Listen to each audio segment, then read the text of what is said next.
Welcome to the Nomad Network, your first stop for complete and comprehensive Chicago Bears football coverage. Dive deep into analyses, updates, and all things Bears. Subscribe to our YouTube channel today and never miss a beat. Thank you in advance for your support. We promise to bring you the best because together we're unstoppable. Go Bears!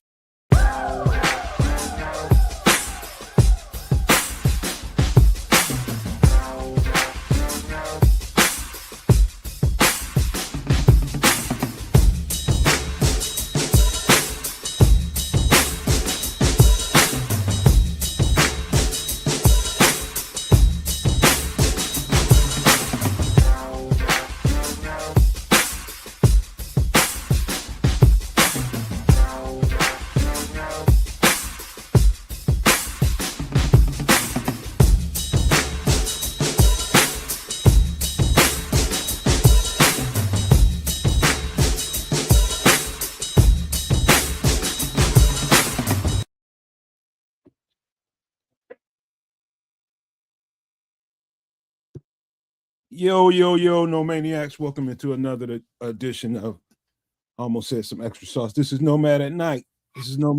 Man, where we do our best to cover the Bears front to back. And we're gonna do that damn thing tonight again. You know what? Happy Mother's Day to everybody. For the moms that are here and the moms that are gone, man. Hope everybody's having a good day. It's a nice day out there, man. It was beautiful all day long.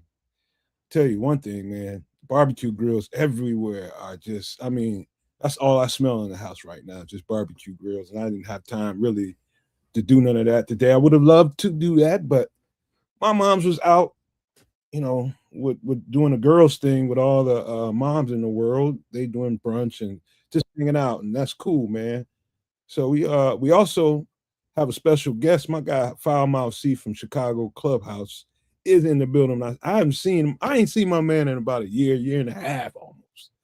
But welcome on in, you guys. We'll bring him in just a minute. But let me stop talking and give this bounce pass over to Kez because I know he ate too much. No, I ate just the right amount, man. I had myself a nice little steak, some salad, a little bit of white rice. That's it, man. No, nothing crazy. I did have a nice little dessert, which was some brownies with some strawberries and some sugar-free whipped cream. You know what I'm saying? Gotta keep it healthy. Oh man, it was a good. You know what I mean? I had a good little eats. The wife seemed happy. Like I said, we went grocery shopping. Took the whole fam out. She tricked me. She said, "Oh, we need some lettuce for the salad." And I was like, "All right, let's go." The next thing I knew, both my kids were in the car, and $100 later, you know what I mean? I was trying to spend like $10, you know what I mean? You know what I'm saying?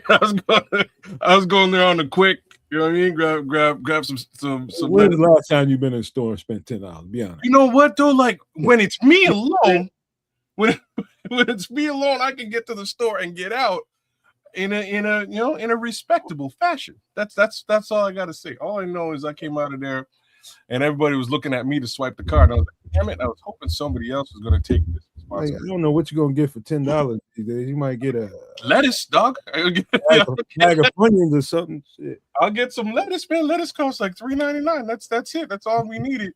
That's all I was trying to go to the store for some salad. Next thing I know, we had lettuce and God knows what. I'm not sure what I'm supposed to do with all the other stuff, but salad. Whatever. Yeah, salad. Listen to you, man. What's up? Man, I went to the store for some I got some more strawberries, right? Mm-hmm. So I wanted to do some strawberry shortcake, but I don't like baking or making cakes or nothing like that. So it's like, oh shit, they sell the little sponge cake things like in the 2-pack. Oh, so you just throw the strawberries on top. I know what you're talking about. Right. Yeah. Except they didn't have those. Oh. So I had to get these little things that are like French cannoli kind of things. Like pastry with the whipped cream on the inside. Then I just put the strawberries on top of that. Okay, all right. So you thinking like so we had kind of the same kind of. Hey man, keep your big ass away from the sweets, man. Who, me or him? Both of y'all. I'm saying, like mine was that sugar-free whipped cream tied it all together. It's just fruits, a little bit of brownie. Like I'm talking like a little bit. It was a good little dessert, man. I'm quite pleased with my meal choice today. Protein, vegetables. little bit of white rice. Been trying to stay away from the carbs, but just a little bit of white rice won't put you in the early grave. You know what I'm saying? Just don't even go down that aisle, man. Just Man, keep. we did okay, man. I feel great today, man.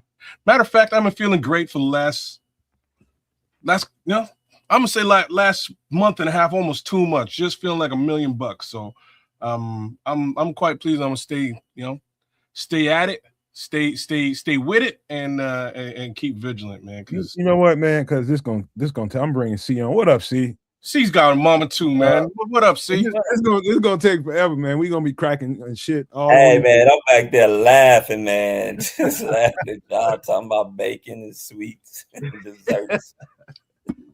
Man, what's going on, man? It's been too long, man. What you waiting? Yeah, I know, man. Man, I'm in my bedroom because my wife What's up, got Crooked? her nieces over. My daughter's down there doing hair. The little man, he running the joint.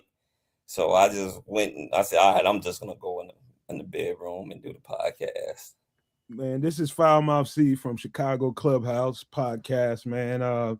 When is the last time you was here? It's been about a year and a half or something. I don't know. Wow, I know it's definitely last year. Mm-hmm. Yeah. I know it's definitely last year, but yeah, it's Do been me a favor, a little man. minute, man. Do me a favor. Make sure it ain't that damn long next time, man. Come on now. Man, I'm gonna try to, man. Life be lifing. Then I got this little guy, man. He runs the whole crib. Oh my God. How old is it? 1.5. Oh. Okay. That's precious right there, boy. But I know Yeah, everything, boy. Yeah. Me and my wife, we started over. We always laugh at the R. Kelly song, Stepping in the Lane of Love, talking about why we did it. We did it for love. That's why. Is that right? Yeah. Oh, snap. You asked us why we did it. We did it for love. That's it. Oh, shit. Hey, you know what?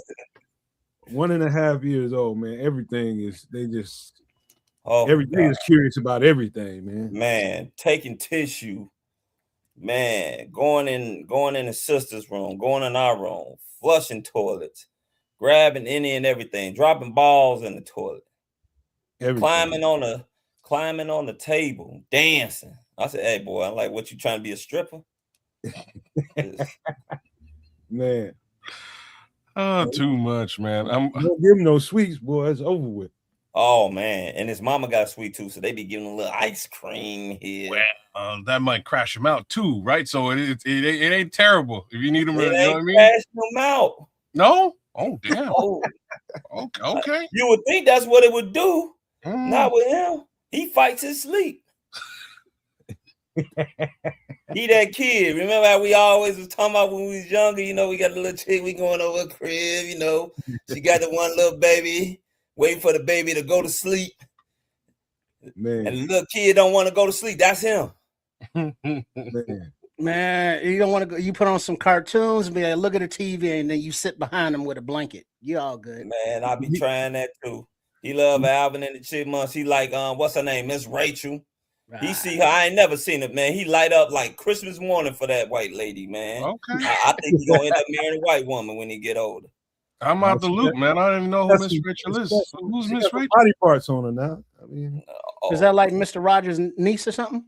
Man, shit, you might as well say she is. As much money she making, man. She got all the little kids, man. Nothing with the littles. Oh, she ain't nothing. Hey man, you know what I figured out? You know what I figured out about little kids, especially his size? Man, the Lion King got something in it, man. The old Lion King. It's that thing got something to it, man. There's something about that music when it come on. Oh yeah, mesmerized, man. You know what? He don't like the Lion King though. He like Madagascar. Okay, wow. That's close enough. Yeah, it is. Hell, I know all 3 movies by heart. Damn. You should get him into some John Wick. Oh, he'll watch it. Well, you're a little bit early for John Wick, man. Well, you got to train them young kids. No. We ain't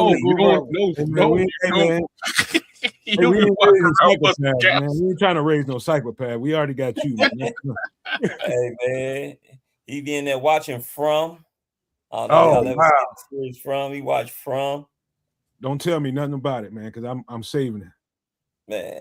Oh yeah. Have you seen any episodes? I seen everything but this season.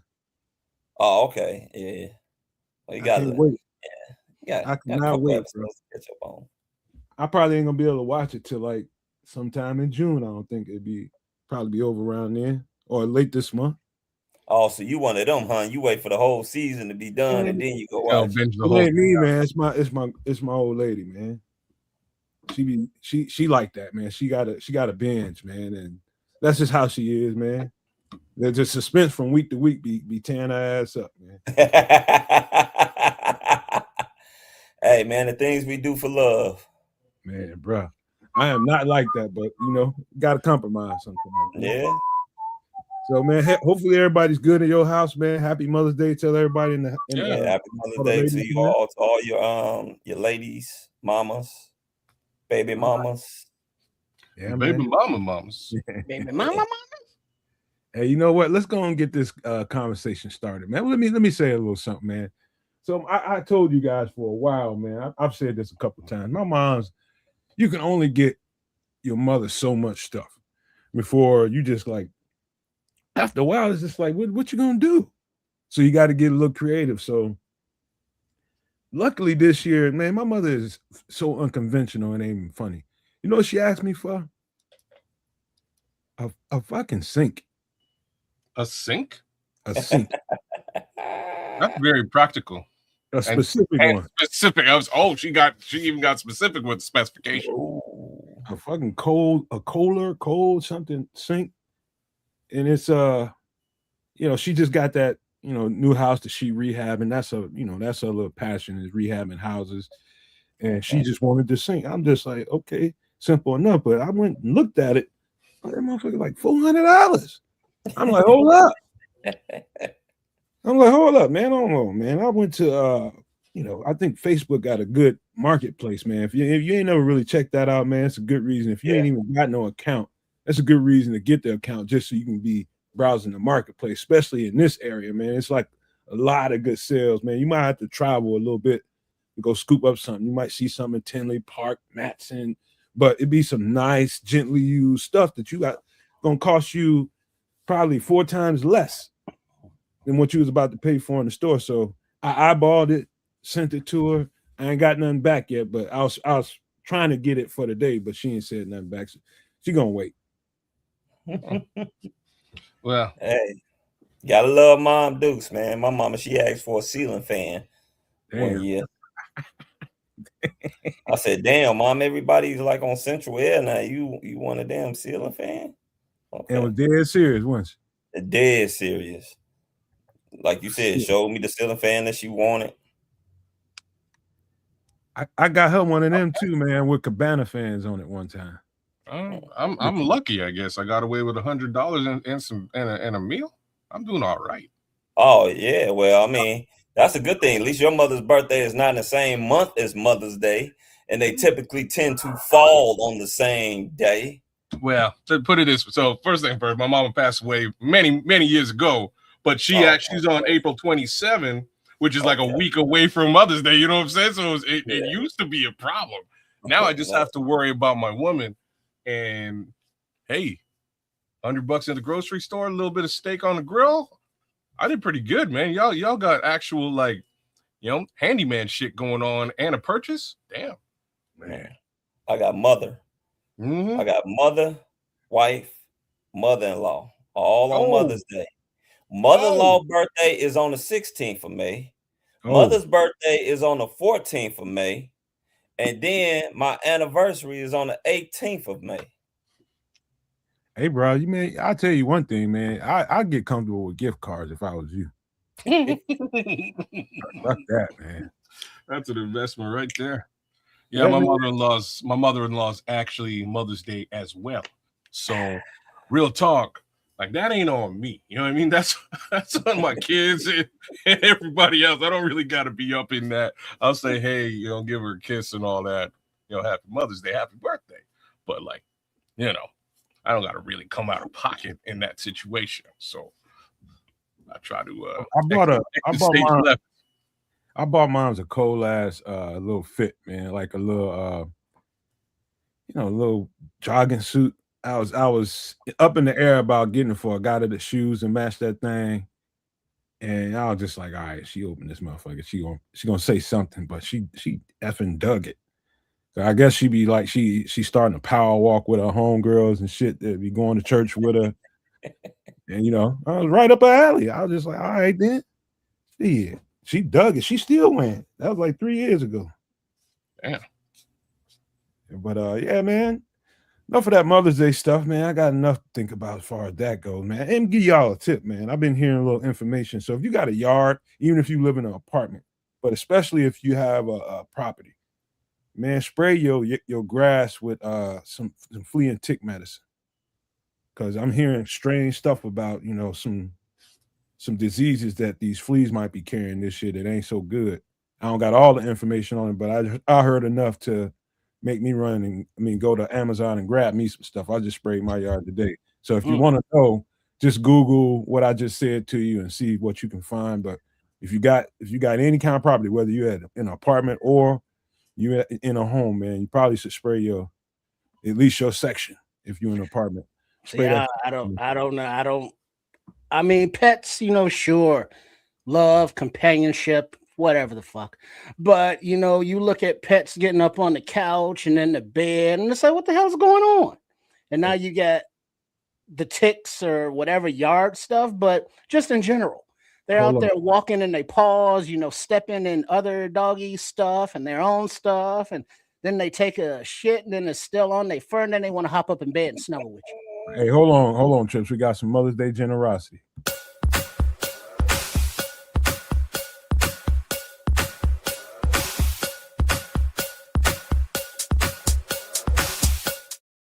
Yo, happy Mother's Day to Slimbo Boogie. He says, happy Mother's Day. You four were raised by beautiful, great women. Man, I made a personal, thank you, man. I made a personal, kind of universal card for social media with a little music to it that people loving it. But I made it kind of giving that sentiment, man. It's like, it says something about you when you think about it, you're talking about somebody that laid down to give you life. And with you in between life and death to give you life, and is still there and will give her life to protect yours. Now, think about how powerful that is. I said that in a nutshell. I didn't say that verbatim, but it's powerful when I think about my mom's, man, and the sacrifices she made. Man, yeah, you're right about that, man. I'm grateful for her every single day, man. Every single day, because without her, I don't know if I'd be here, man. Just her influence on my life, man. I'd have probably crashed out or been in the grave somewhere. Who knows, man? Yeah, my mom been gone for over 15 years, so whatever. I'm right there with you, man. But at the same time, I thought we were saying we're getting off this Mother's Day shit. Well, I understand, fellas. I'm just, she left y'all. They left y'all with a lot. Just know that.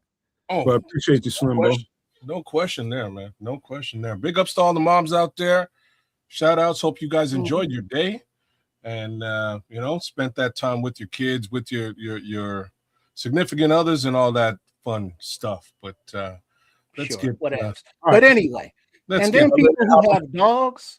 And then the dog passes, and then they get a puppy that looks just like that same dog the next stop it, Trip, because I'm right there right now, man. My dog is me and Shorty talked about this a few times, man, because we have our dogs, Shorty at BCP, our dogs look almost identical, man. He showed me a picture of his dog, and I'm like, how old's your dog? And he's like 14, 15 years old. I'm like, oh, snap, in human years? So yeah.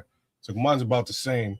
Mm-hmm. Our dogs are like 100. You know what I mean? They're like 105 years old, both of these dogs. So you don't get a puppy that looks just like it? I'm trying to never do the dog thing again. Like me and my brother-in-law were talking about this when we were watching the UFC fight on Saturday night. And he's like, he's like, 2 months. She'll have you getting another dog in 2 months. I'm like, bro, I don't even, you know what I mean? I'm not like, real talk. Everything you said before, Trip. So my dog don't go up the stairs. Straight up. He's trained not to go upstairs. I have never had my dog in my bed. Not one time. You know what I'm saying? I'm not really like quote unquote dog people. I have a dog, The dog lives here. You know what I mean? I love the dog. He loves me. But there are boundaries and rules. You know what I'm saying? You know your fucking role. That's how it works around here. He's cool as shit. I love the guy. But at the same time, you know, they tricked me. You know what I'm saying? When I said that, they came in, it was like, oh yeah, daddy, we're gonna take care of the dog. We're gonna love the dog. We're gonna take care. We're gonna take him for walks. We're gonna feed him, and you don't have to do anything. You don't have to have any responsibility in this situation. That is not how this situation rolled out at the end of the day. You know what I'm saying? I take the dog for walks. I feed the dog. I do all the dog shit. And I really didn't sign up for any of this. I didn't want, you know what I mean? I didn't want this. So now we're getting to that spot where it's like, you know, we love you. We'll take good care of you. Make sure that, you know, as you go, everything's okay. Peaceful journey. I'm really not trying to do this thing again, man. Like, I'd love it if I sat on my couch upstairs in my living room and didn't have to like lint brush my shit. You know what I'm saying? Like, I would love that. But that's not where I'm at right now. So we'll see how it goes. Like I'm saying, he hasn't been doing good this last couple of weeks, and we're worried, man. But if push comes to shove, I really don't want to go down that road again. Well, Trip, stop talking about it, man, because you're just gonna end up being a long ass conversation. All right. You know what? Take him to Chinatown, kick him out. Okay. Man, see, that's what I mean, man. Psychopathic, man. I'm pretty sure Trip's a psychopath, man. I'm sure. I was a little on the fence before today, but I'm sure. Now you think soy sauce? Yeah. Damn. See, that's just fucked up all the way around. I'm glad I put that parental advisory up there because you something else, man. All right, yeah, I'll tell you what, man. This is what we're gonna do, man. I got a couple of little storylines to talk about real quick, and then we can get into a general conversation about the whole Bears thing after we do. It's just a couple, little conversations real quick. Let me slide us over here and pull up the first thing we need to talk about, and that is we signed a receiver, man. I'm gonna just shut up and let you guys take off on what y'all think about this move right here. Scotty Miller is now a Bear. I don't even know really what to say about this one, to be honest with you. Well, hang on for 1 second before you get that thought, because Slimbo is being extremely generous today, and we're gonna show him some love back, man. All right, throw this up.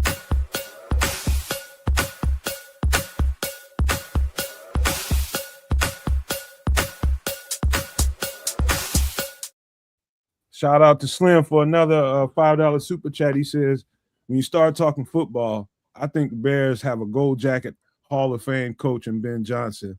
On defense, Dennis Allen and Al Harris, 2 junkyard dogs. Man, dude, I hate that. I don't want to sound like I'm jumping the gun right now, but I think you're right, man. If the trajectory stays the same, they're definitely on that path, on that way. If the way Ben Johnson coaches and his hunger for excellence and winning, man, that shit is contagious, man. So you on to something right there, Slim. Go ahead, kid.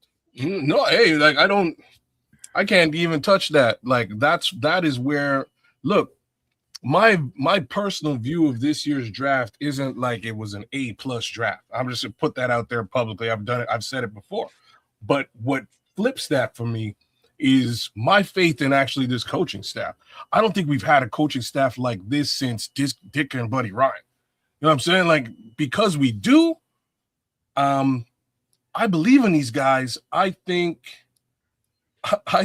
regardless as to what I think about the draft, it worked out. So we'll see how everything fares. I think we might, like, Hall of Fame is saying a lot after year 1, but even then, I believe in these guys, man. For the first time, I can say that about the Chicago Bears coaching staff. It's been a long time, man, since I've been able to say that. Maybe Lovey, Lovey and his staff is pretty decent, but even then, look how far. Think about this, kids. Think about it like this. We are now. I mean, we have had so many heavy offensive conversations. This team is on the trajectory of being one of the number 1 teams in the league when it comes to scoring. I'm telling you right now, I told y'all during the season, I said, when they get done putting the pieces, assembling everything they want for this team, and I think they're there, this is going to be a 40 burger waiting to happen every week. We talking about offense in Chicago, bro. You're talking about what? You know what I'm saying? Like we ain't never had this conversation before. I'm messing around, but you know what I'm saying. Like this is a different thing. Courtesy of Ben Johnson, this is a different thing. We've had some defensive geniuses at the helm, over the course of the last damn near 50 years, with the slight exception of maybe Matt Nagy for a couple of years, and that just did not pan out the way everybody was hoping. So here we go, another wide receiver. Scotty Miller's in the building, and if I'm like, didn't Scotty Miller play with Tampa Bay? Did he play with Tampa Bay? Didn't he play with Tom Brady for a little bit? Yeah. Okay. Got a ring down there. Yeah, he did. So, like Scotty Miller don't impress me, but at the same time, he kind of does, because he's sort of that. He was sort of in Tampa Bay. He was sort of the Julian Edelman, as in that safety blanket wide receiver. Every quarterback kind of needs that check down safety blanket wide receiver on the field that you can just hit when things go a little bit sideways, and sometimes when things are going the right way. So, hey, let me give you a defensive before you go. Let me give you a defensive standpoint from when you look at Scotty Miller on tape. A corner or safety can tell when a receiver is good at knowing how to, like, he'll know the coverage before he gets into his route, and he'll trim a route given the coverage. If you got a safety playing a little bit high on a let's just say a curl route in the flat, he's gonna widen that curl a little bit, and then when he's got one that's playing a little bit tight, he cuts that thing a little bit more. So he trims the route according to what he sees in the coverage, and that's something that don't get talked about a lot. Savvy as a receiver, savvy in his route running, savvy at knowing exactly what the coverage is and how to trim a route and adjust on the fly. It's going to help not only himself but also the quarterback once he sees the window. It might be a smaller window if he has to cut it short, so ball's going to come out a little bit quicker, and he knows it, and so you trim the route that way. So that's the kind of savvy I'm talking about with Scotty Miller as a route runner, man. Something you got to watch tape enough to see, man. I'm telling you, he's pretty good. Well, and also he's not a rookie. He's a veteran. He's got a ring. He played with Tom Brady. He's been around a few times, so he's a pro. He's a veteran. He's still fast. He's still short. I'm not sure the love affair with all these 5'8", 5'9" receivers, but whatever. They run in 4.2s, 4.3s, so they fast. What they lack in height, they make up for in speed and craftiness. But Ben Johnson, what he wants is what Ben Johnson gets. If Ben Johnson says, hey, I need a veteran slot receiver, who can come in and do what professionals need to do while, the young guys get up to speed, cool. If he needs a crap ton of tight ends, cool.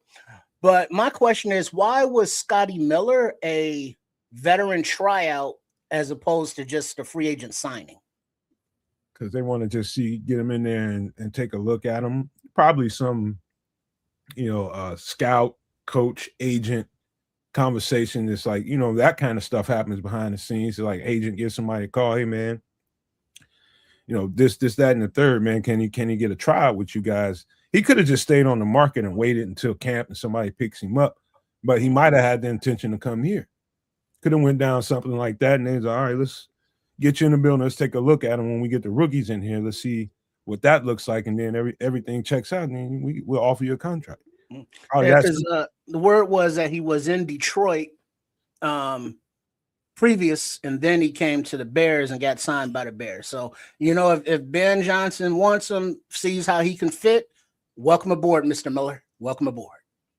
What say you? See, you've been awful quiet, man. What you think about this? Man? Oh man, I just been sitting back, listening, taking it in. What you guys talk about? I think he's gonna be a depth piece Someone stated in the chat that he's going to probably be the 5th or 6th wide receiver, which is probably true.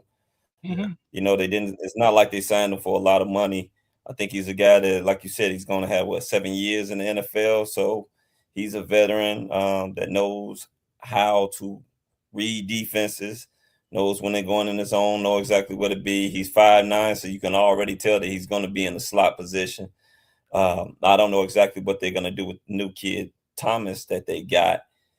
I don't think that he's going to start right away, but you know, he may be a mentor for him. Show him, you know what I'm saying, at that position right there, how to get in and out of routes, how to become a professional, what to look for and everything. So, I mean, it's a decent signing to me. I'm not expecting no big yards or big plays from him this year, but I expect him just to be a nice little depth piece. Slim Bo, what it do, Slim Bo? Show some love again, man.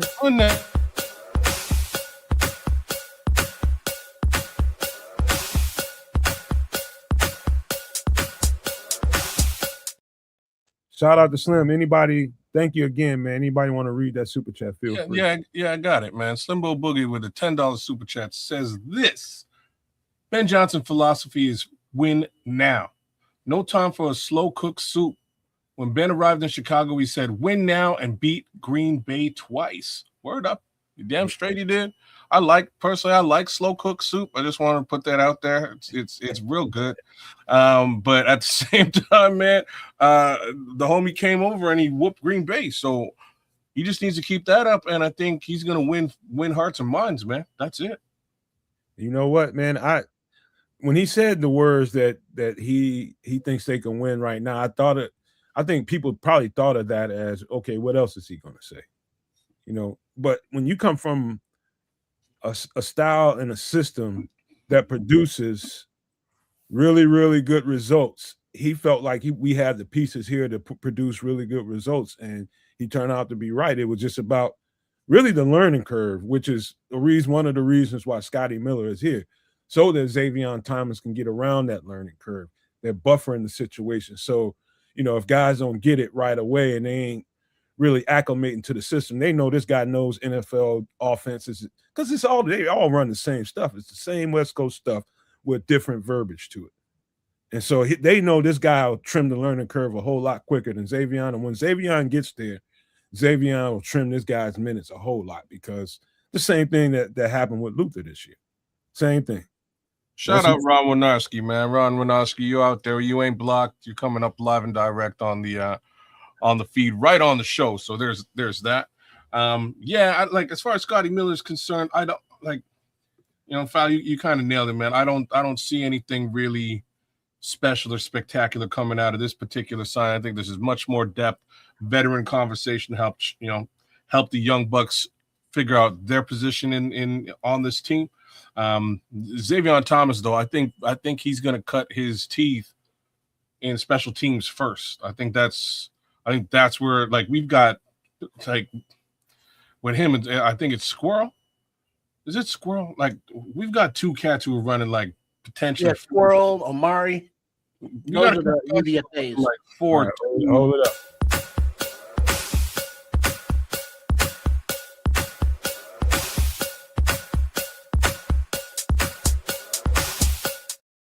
Yeah, Slimbo. Keep showing the love, bro. Yeah, man. Another $2 super chat from Slimbo Boogie. Xavier certified SEC baller. And that's it. Like, he's just in return capacity alone. Like, who are you going to kick the ball to? Like, this cat runs 4.28 and the other cat runs 4.28. So you kind of cooked regardless as to who you're kicking the ball to. Now just blazing speed is about to hit you. So we'll see how that pans out. I think it's a good look just to get these young Bucks on the field. After that, it's really a question of learning to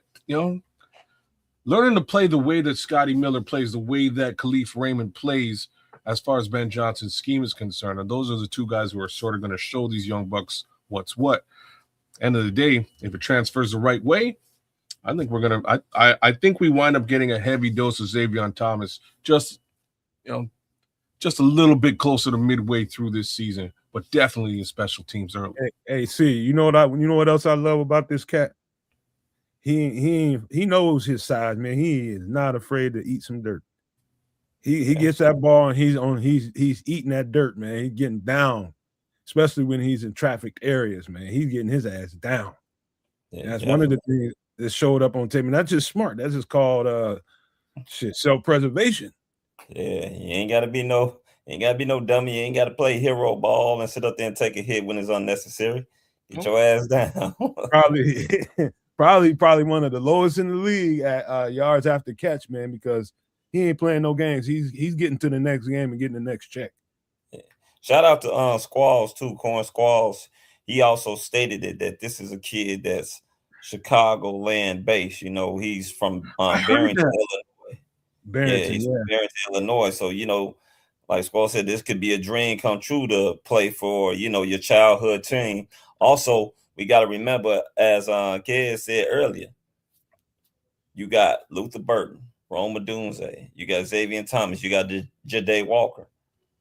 None of these guys are really veterans. They ain't been in the league. What the oldest guy has been in the league? What 2 years, 3 years? It'd be Rome with 3. It'd be Rome, yeah. You know? Exactly. So you need a guy like a Scotty Miller. You need a guy like a Raymond, you know what I'm saying, to bring that veteran presence there.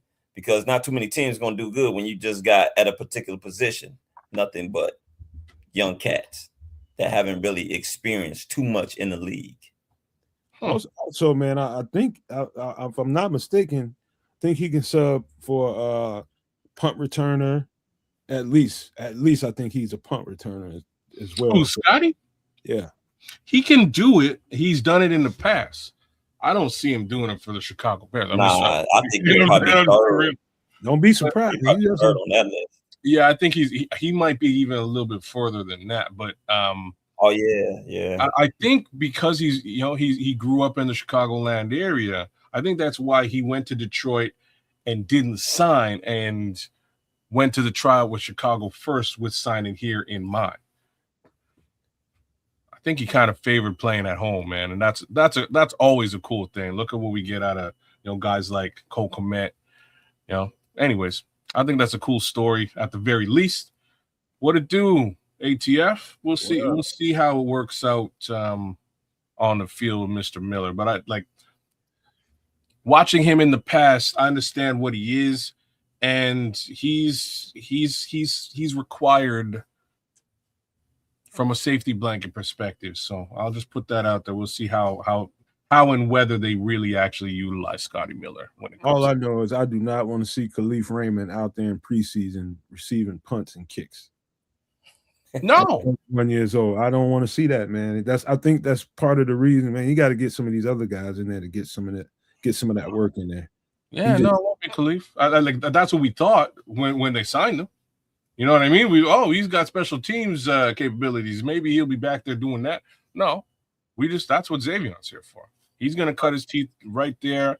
I think Squirrel will too. If Squirrel continues on the trajectory, I think he'll continue on to. I think they're going to keep those two guys back there handling those special teams duties and let these guys really, own that slot position and teach the slot position in Ben Johnson's offense as we move. All right, we got a couple other storylines to talk about.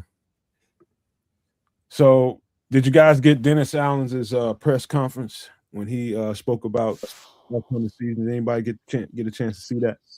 I watched it, but I must have missed when he was talking about this guy. I didn't notice him really say anything about this guy. What did he say? Well, what have I been saying all since we've got Dio? What's the main thing I've been saying, kids, about where he plays best? Oh, well, you've been saying he's better at the DT position than he is on the edge, no? Or is it the other way around? Yeah. I mean, not to say that he can't. He can get down over there on the edge. I mean, but I think his best reps came from interior, from the DT spot. And I think what I heard was Ben Johnson kind of alluded to those words in a way. I think a reporter asked him a question.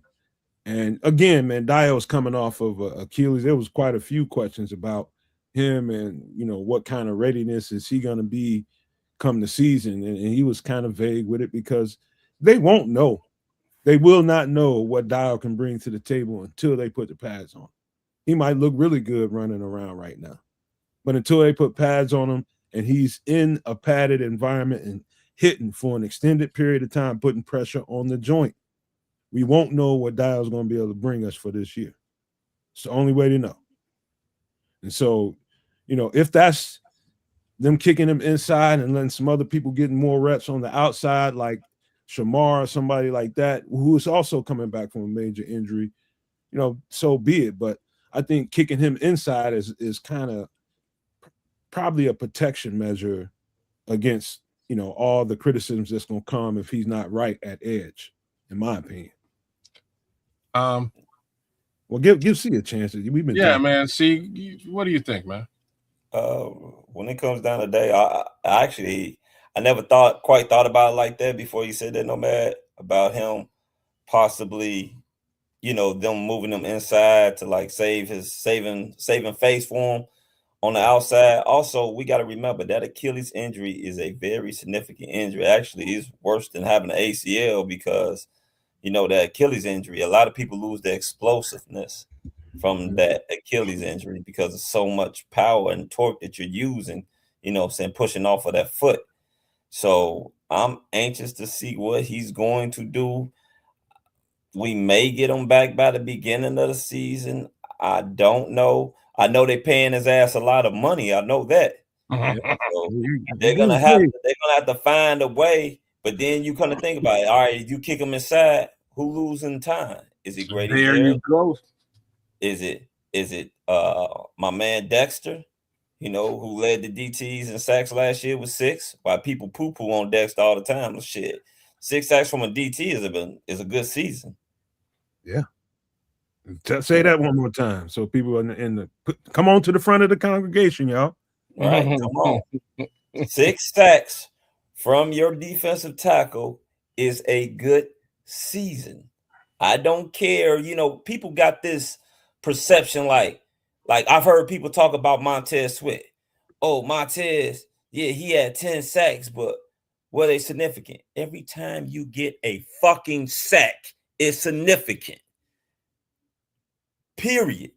Damn straight. Every time you get a sack, if it's second down and 9 and you get a sack and make the quarterback lose 6 yards, guess what it is? Third down and 15. Just that simple. That's a significant sack. That means they got to go 15 yards to get a first down. Not that, it happened at the end of the game. It happened right there when they were driving down. It doesn't matter. It's still fucking significant. A sack is fucking significant no matter when you get it because it's a loss of yards. Just that simple, people. You know what? See, I think who is probably, and give me a second so I can show Slim some love real quick again. Mm-hmm. 1 second.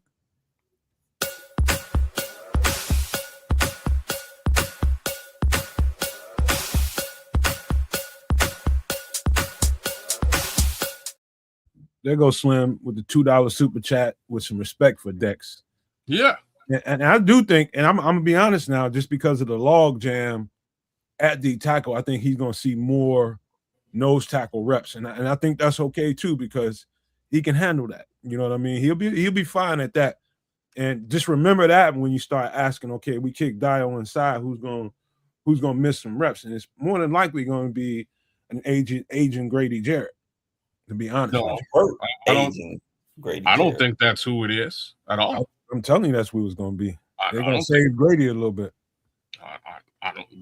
Reason I'm saying I don't think that's who it is because Grady Jarrett had a shitty season last year, mainly because he was hurt and he was nursing. He was nursing an injury. Once that kind of started to taper off towards the end of the season, we started to get to see Grady Jarrett for real. And there were times where he looked like easily the best defensive tackle we had. Many snaps. So I'm just hoping Grady Jarrett has the opportunity to sort of get back into camp this season. Well, healthy, right? If we get a healthy Grady Jarrett. I think you're looking at the wrong way. When you got an aging defensive tackle, that's a dog. That's a dog. And you know what he can do when he's rested, and you don't have to put him out there for extended reps. He's just that much better. And so it's not a slight against Grady at all. It's just knowing the situation.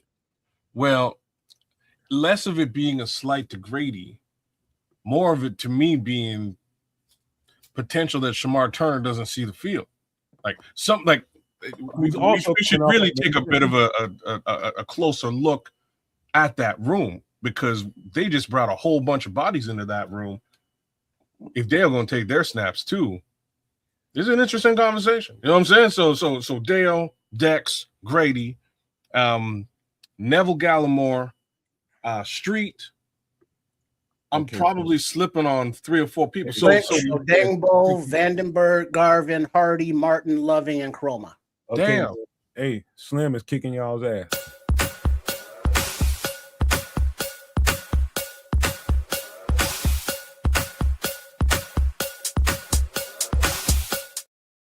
Right on. Leading trips. Thank you again, Slim, with the $2 super chat. Feel free. Right on. Brothers, good off-season talk. I want to hear opinions. You about to get some right now. Yeah. So because now we don't even have to seriously write Grady into the equation right now, because nobody knows exactly his trajectory right now. What do you mean by that? We fussing about something that's not, it's kind of irrelevant right now, because we just don't know when he's going to be ready. He's coming off of a serious, like C said, that's a who, Grady or Dale? Shout out to Go Blue. Damn, Go Blue coming in hot, man.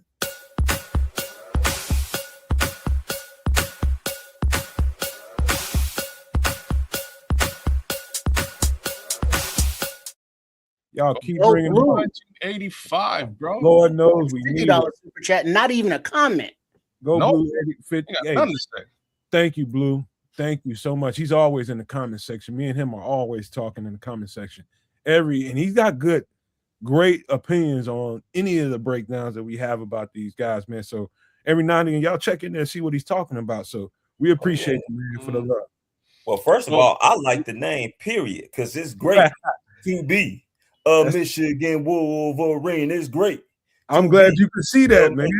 Oh, definitely, man. National champ in basketball. Just did it 2 or 3 years ago in football. Damn. Hey, the best university when it comes down to having teams great in both sports. And that's not even, I ain't even talking about hockey, where they make the Frozen Four damn near every year. But that's a story for another day. I almost went there, man, but it was a little too close to home. It was a little too close to home. I just wanted to get away from home, and it was a little too close. Yeah. I always loved Michigan colors and uniforms. I was in love with that shit when I was a kid, man, coming out of high school. I almost went there just because of that. But like if Michigan was 100 miles east of there in some other state, I probably would have went, or west of there or something. I probably would have went. But Michigan was one of my favorites coming out of high school. Man, been a fan since I was 7 years old, brother. Man, you gotta love what they doing down there, man. And they ain't gonna just because Harbaugh gone don't mean nothing, man. They gonna get right back to where they're supposed to be. Oh yeah, Dusty May, second year. What up, Dwayne? Year. Welcome everybody, y'all. Come on in, y'all. But again, the Dial injury, I want to put emphasis on what C said about how major of an injury that is. You realize how thick the Achilles tendon is and how much, that's just to take care of the the wound has to heal correctly first. That's number one before you can even get to the point where you can put pressure on it. And then that's a trial period, man. So the scar tissue, just getting that part over with, it's gonna take a long ass time. Yeah. I know a couple cats that went through the Achilles stuff, athletes, man, and it takes a while, man, to not only for the injury to heal itself, but for them to get confidence pushing off of it consistently. You know what I mean? So that part's got to happen. So I think the Dial conversation to me is well, here's the thing though with Dial. Excuse me. First of all, it's his second Achilles injury. And this happened November 2025. And even with the advances in the medical tech and the rehabbing, it takes a good year to get back healthy and playing, with some kind of vigor, some kind of explosion off the ball. And that's not the beginning of camp, so are we, no matter how much Dennis Allen is going to coach him up better or put him in better positions, physically, we don't know that he can handle the whole weight until he actually does. Right. So it's hard to project what I think he could be or want him to be, because got to see if he's healthy first. That's where it all starts. Got to get his confidence back up first. I don't know where I am with this particular player, because Paul's put a bunch of money in Grady Jarrett coming here, put a bunch of money in him coming here. Right now, potentially they're playing the same position. He then drafted Shamar pretty high. He'll be playing that same position. Then he went into free agency and got a whole bunch of other guys to play that same position. I don't know how this shakes out by the time we whittle down to 53, but there's no way all those bodies stay on the team. It's gonna be. It might be. Don't be surprised if there's some kind of movement, some kind of shuffle, some kind of, could be a trade. Something happens. Anything could happen. But it's a logjam in that defense at defensive tackle. To me, since we're talking about Dio, I do think that it's a wait and see thing for us, man. And I know a lot of fans is just like, hey, man, we paid him a lot of money. I want results. But these are real. These ain't army men you got out of a Walmart in a plastic. These are real people, bro. These are real people. I want results too, but I know how to be realistic about the whole thing. Remember JJ on the field last year playing hurt when he couldn't run? You see how that turned out. No, that's facts. I'm not asking for results though. I ain't talking about a trade for a Dio. I'm talking about some other pieces they might have around. Well, I'll put it to you like this: when it comes down to Dio, if I was a betting man, which I can be from time to time, on Saturday, bro. Hell yeah. I wouldn't expect him to be on the squad after past this year. Like you said, you're talking about a guy that's coming off of 2 Achilles injuries. He's an effort guy. It's not like he has moves and super athletic or anything like that. He's an effort guy. So you're not going to see too much explosion from him. That Achilles injury is so significant that, it's going to we probably won't even see what he can somewhat be until probably like middle of the season. So I don't really expect. And then they're kicking Shamar Turner to the outside, which he did play 2 years at Texas A&M. It's just that his last year at Texas A&M, he played the DT position, but he did play the defensive end at Texas A&M. When it comes down to Javon Dexter, or you want to go ahead and hit that super chat again? Yeah, I know you don't know the rules, but every time we see super chat, yeah. Go ahead, hit it up. All right.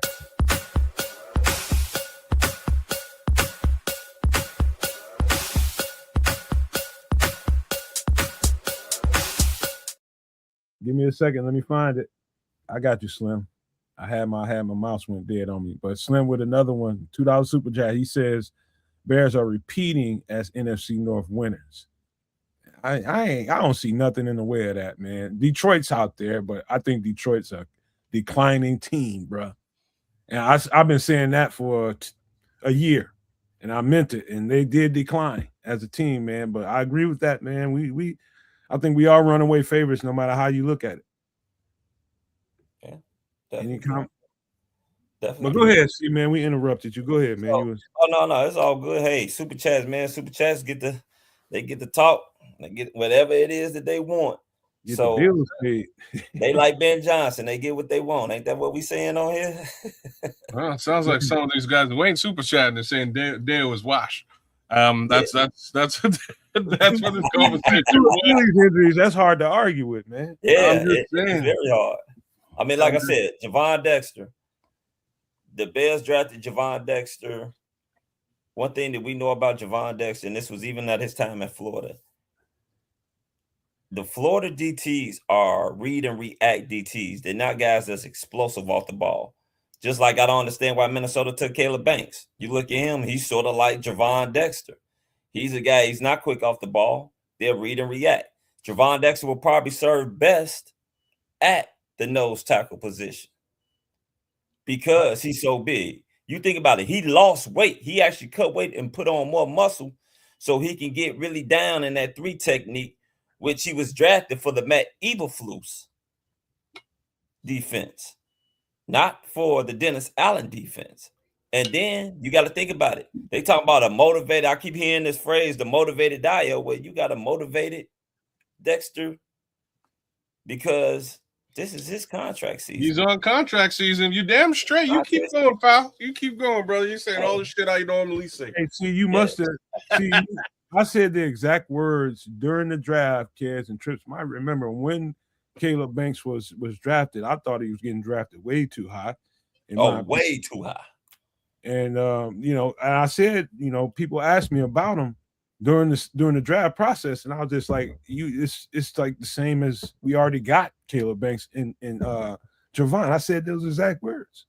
So it's good to know that somebody from another podcast is seeing the tape in the same way. Y'all forgive me, y'all. It's people blowing up stuff on Mother's Day, man. It's fireworks going off. I'm sorry about that. Oh no, that's all good. Oh, there ain't gunshots. You're doing all right, man. It's okay. Y'all ready for I didn't even hear it until you said something. That's this MacBook must got some kind of noise. Noise filtration. Yeah. That's something. Yeah. Smashing out the noise, but that was loud, bro. Yeah. All right. And one last thing I wanted to talk about as far as Dexter. There's all this talk about what's his name? What's the boy name over there at Philadelphia? Carter? Jalen Carter. Yeah. They play very similar. Their stats are very similar. But yet one has been to 2 Pro Bowls, which I don't know how the hell he made 2 Pro Bowls with his stats.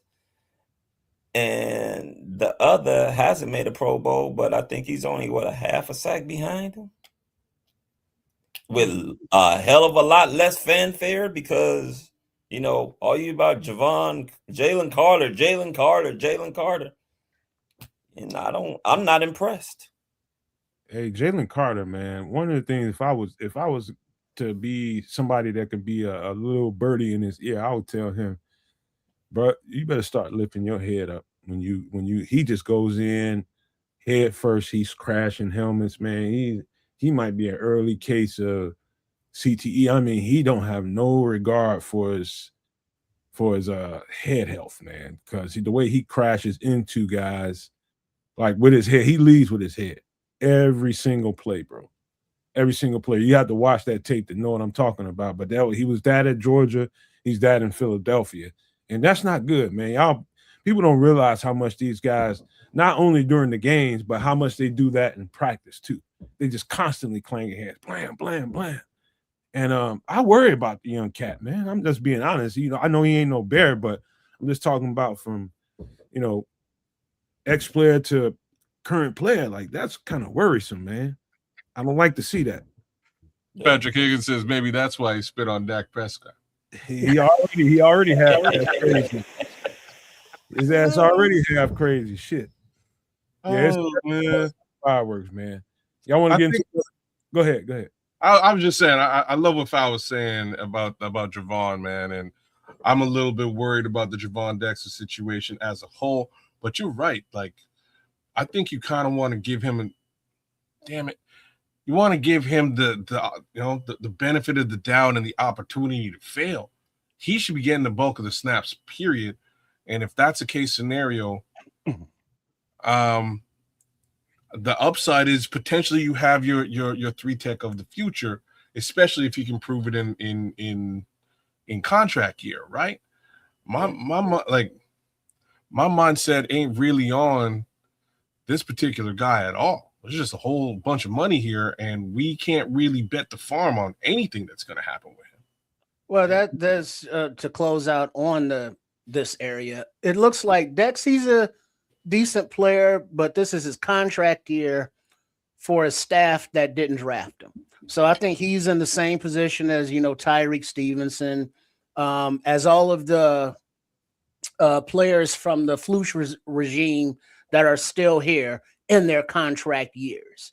And now, being pushed by Vandenberg or Loving or somebody big who can, play in the middle at Javon Dexter's position is going to be, either motivation or heat pushing him or, somebody going for his spot. And if he doesn't fit, with what Dennis Allen wants to do, hopefully, when he goes away in free agency, he signs a big contract elsewhere and it could help with the comp situation. So this is a make or break it year for Javon Dexter, basically.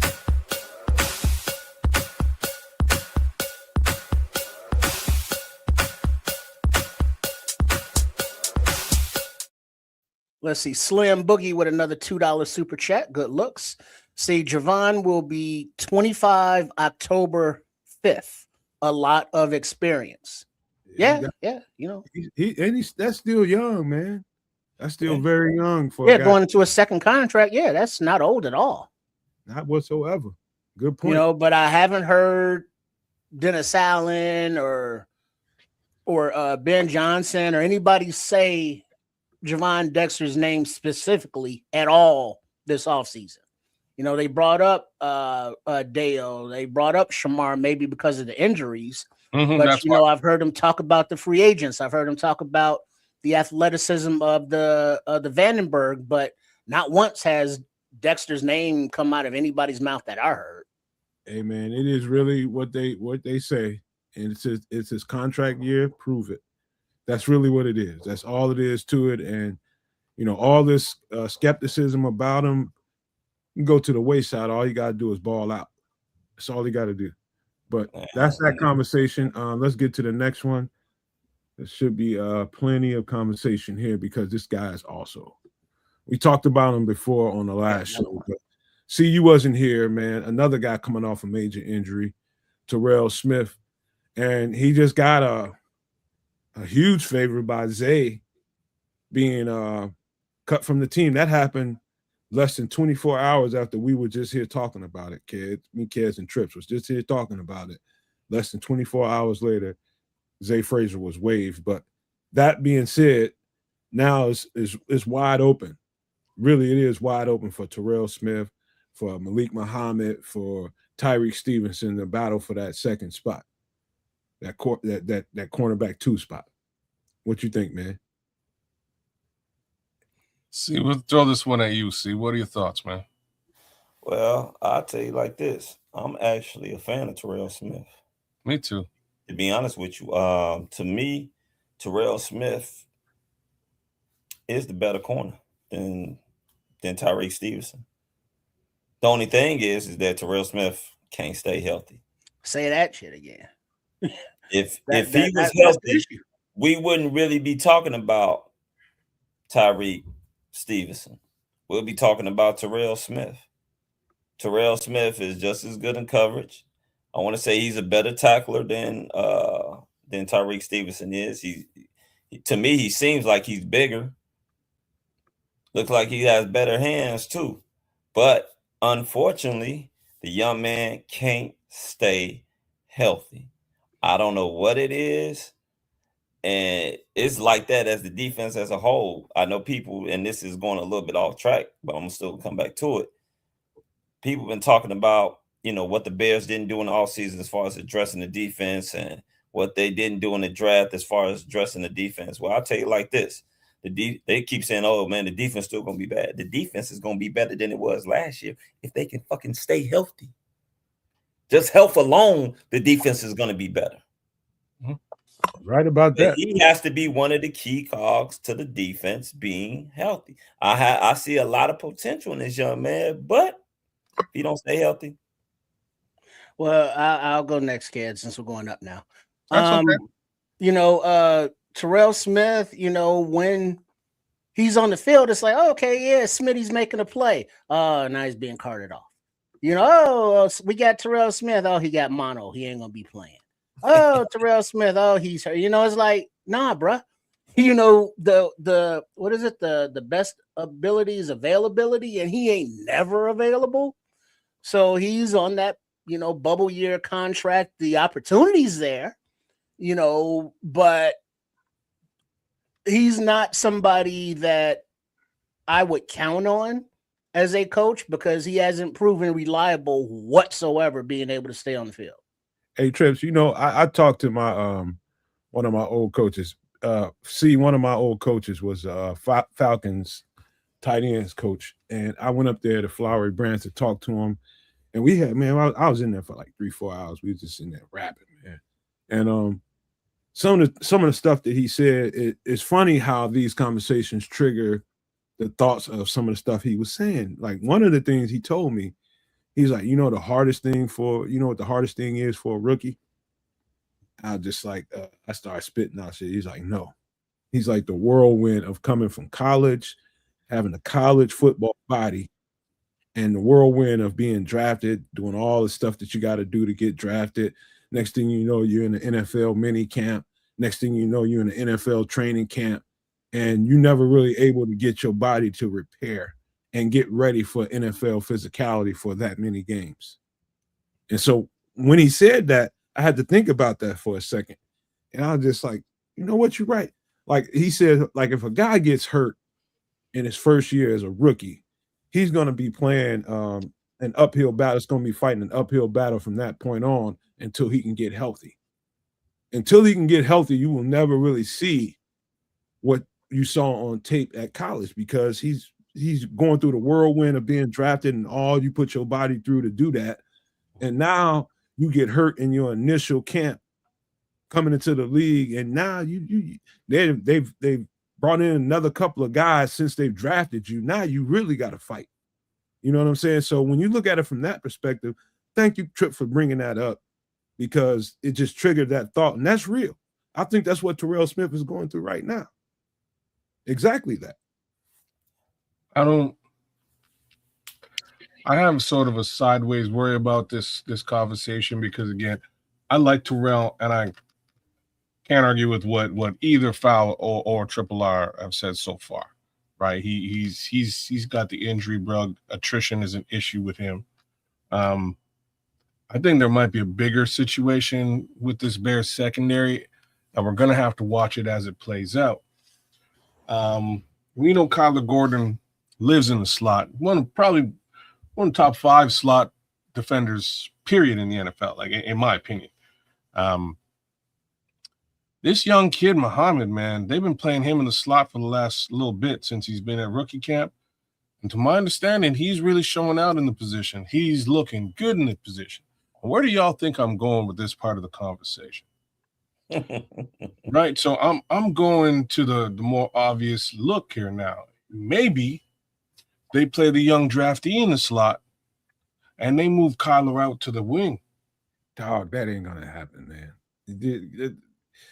Look, why not? They're cross-training Malik at slot corner. That is not his strong suit, bro. Trust me when I tell you he's a boundary corner, but they have to cross-train them all. So in case they get a little light at any position, you feel comfortable putting a guy in to supplement.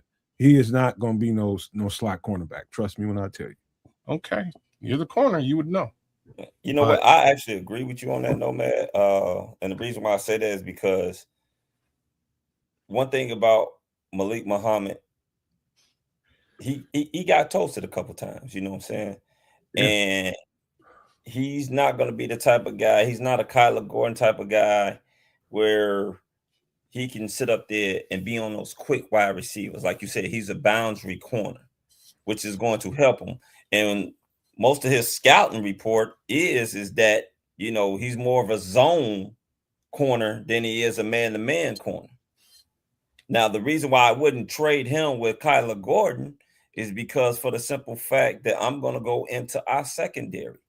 You got a guy in Kyler Gordon that's quick. He's fast, good instincts, good tackler, and good at coverage.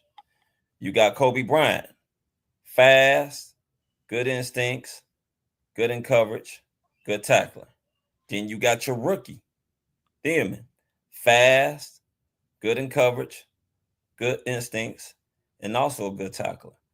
The thing that Dennis Allen likes about it is because those three guys alone are a jack of all trades. Mm-hmm. You don't know which one of them gonna come. Kobe Bryant is good at blitzing. So it's them. And when we looked at him in college, and we know Kyler can get down. Yes, sir. So it's going to be, like you said, they were bringing in Terrell Smith. He's going to have to learn to do some covering the slot, and Malik Muhammad doing the slot too. Because remember, when Kyler Gordon was hurt, hell, you had Josh Blackwell playing the goddamn slot. Because we were that damn decimated at the cornerback position. And that didn't last long. You can't go wrong. You can't go wrong making sure everybody gets equal, at least some reps out there. They feel comfortable with the play calls. They know what to do if asked.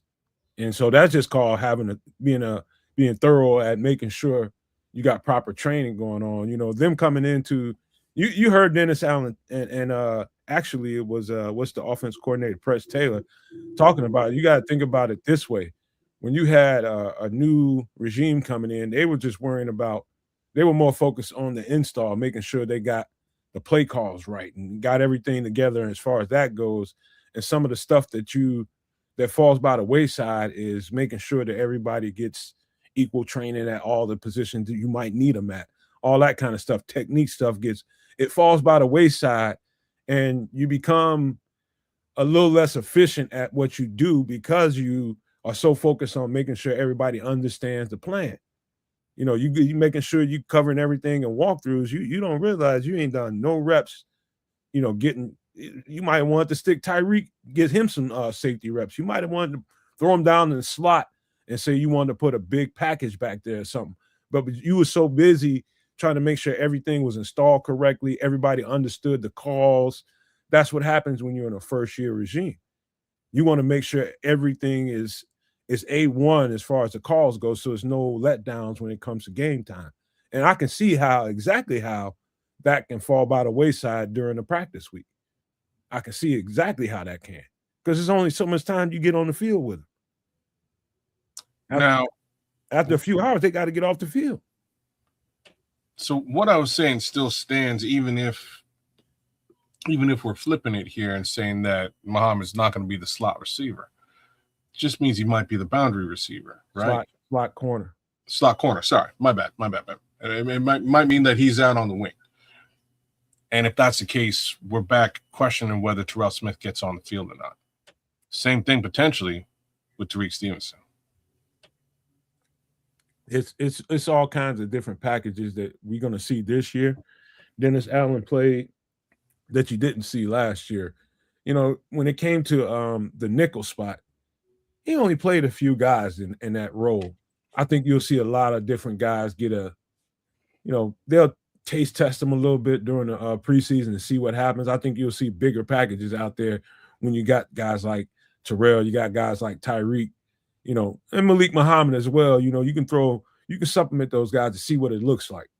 But you can't fool a fooler, man. It's just like I've seen too much cornerback play. And I think if Malik Muhammad lands as one of your supplementary slot corners, I think you're pushing it. You're pushing it hard. You're trying to fit a square peg in a round hole. Okay. That's just what I think about the thing. But Terrell Smith, again, coming off major injury, that's another guy we're going to have to wait and see how well he's coming back from that. Let's see how confident he is. And that's going to be priority number one for him. Get your confidence back. I'll put it to you like this. If that secondary can stay healthy, they're going to have some ball hawks out there. And one thing that we saw last year when it came down to our defense that we got killed on was those damn crossing routes. Yep. We had a lot of guys. C.J. Garner-Johnson, as much as I like him, that dude is a fucking safety. Ain't nowhere in hell he should be covering fucking Watson fast ass in the damn slot position. They saw that shit. Jordan Love started licking his damn chops at the damn line of scrimmage. He's like, oh, shit, we got one. And hit his ass up quick, fast, and in a hurry. I mean, you look at the whole season when he was playing that slot position, we saw him getting killed on those crossing routes because he's not fast enough to cover that. unalive. But that's just YouTube stuff. But you're right. I think CJ Gardner-Johnson proved himself. Being slow. No, that he's a safety. He's He's not a slot corner. He definitely proved that shit. He's not a slot corner no more. He's a safety. That's what happens Yeah. when you age out of a position, man. When you playing, you the best athlete on the field when you're playing cornerback. I'm just telling you that right now. You are the best athlete on the field. And playing slot corner is unique because you got so much field to cover, and the receiver can do so many damn different things. It's not like playing the boundary. It's a whole different world, man. It's not as simple as 1, 2, 3. Anything can happen. Anything can happen from that. You got pretty much an entire field to play. When you playing boundary corner, it's only so many things you can do with a matter of seconds. The quarterback can throw the ball. When you playing in a slot, that guy can jitterbug and hit you up right in the dead center of the field. You know what I mean? And if you playing kind of a cover, like some of the plays that you're talking about when CJ got burned and cooked, it was like Dennis Allen, just like, man, I know what CJ, I know what he was, and let me see if that still is the case. In these situations, when I put him in these situations before, he's always answered the bell. And that couple plays like that proved to me that he's a safety now. Yeah. Well, I expected him to put some body on them. Hey, them Kez, fat be right back, guys, man. Kez, hold on 1 second. I got to pop real quick. Keep talking. Yeah, I thought he put some body on them, on Christian Watson and them guys. You know what I mean? Just hit that guy at the line of scrimmage. Never did it. Couldn't keep up with him, and next thing you know, touchdown. But the scary part about this injury for Terrell Smith, it's his left knee, and he suffered the same injury as Ozzie Trapillo. A torn patellar tendon. Ooh. So he did this in August of 2025. So if you think a year to rehab and just get to somewhat healthy, and then to, do football activities in a contract year under this kind of pressure. I mean, so what kind of motivation does Terrell Smith have to get back on the field? Well, I want to keep playing football. So is he going to try to come back early? And we know that re-injuries are even worse than the original injury.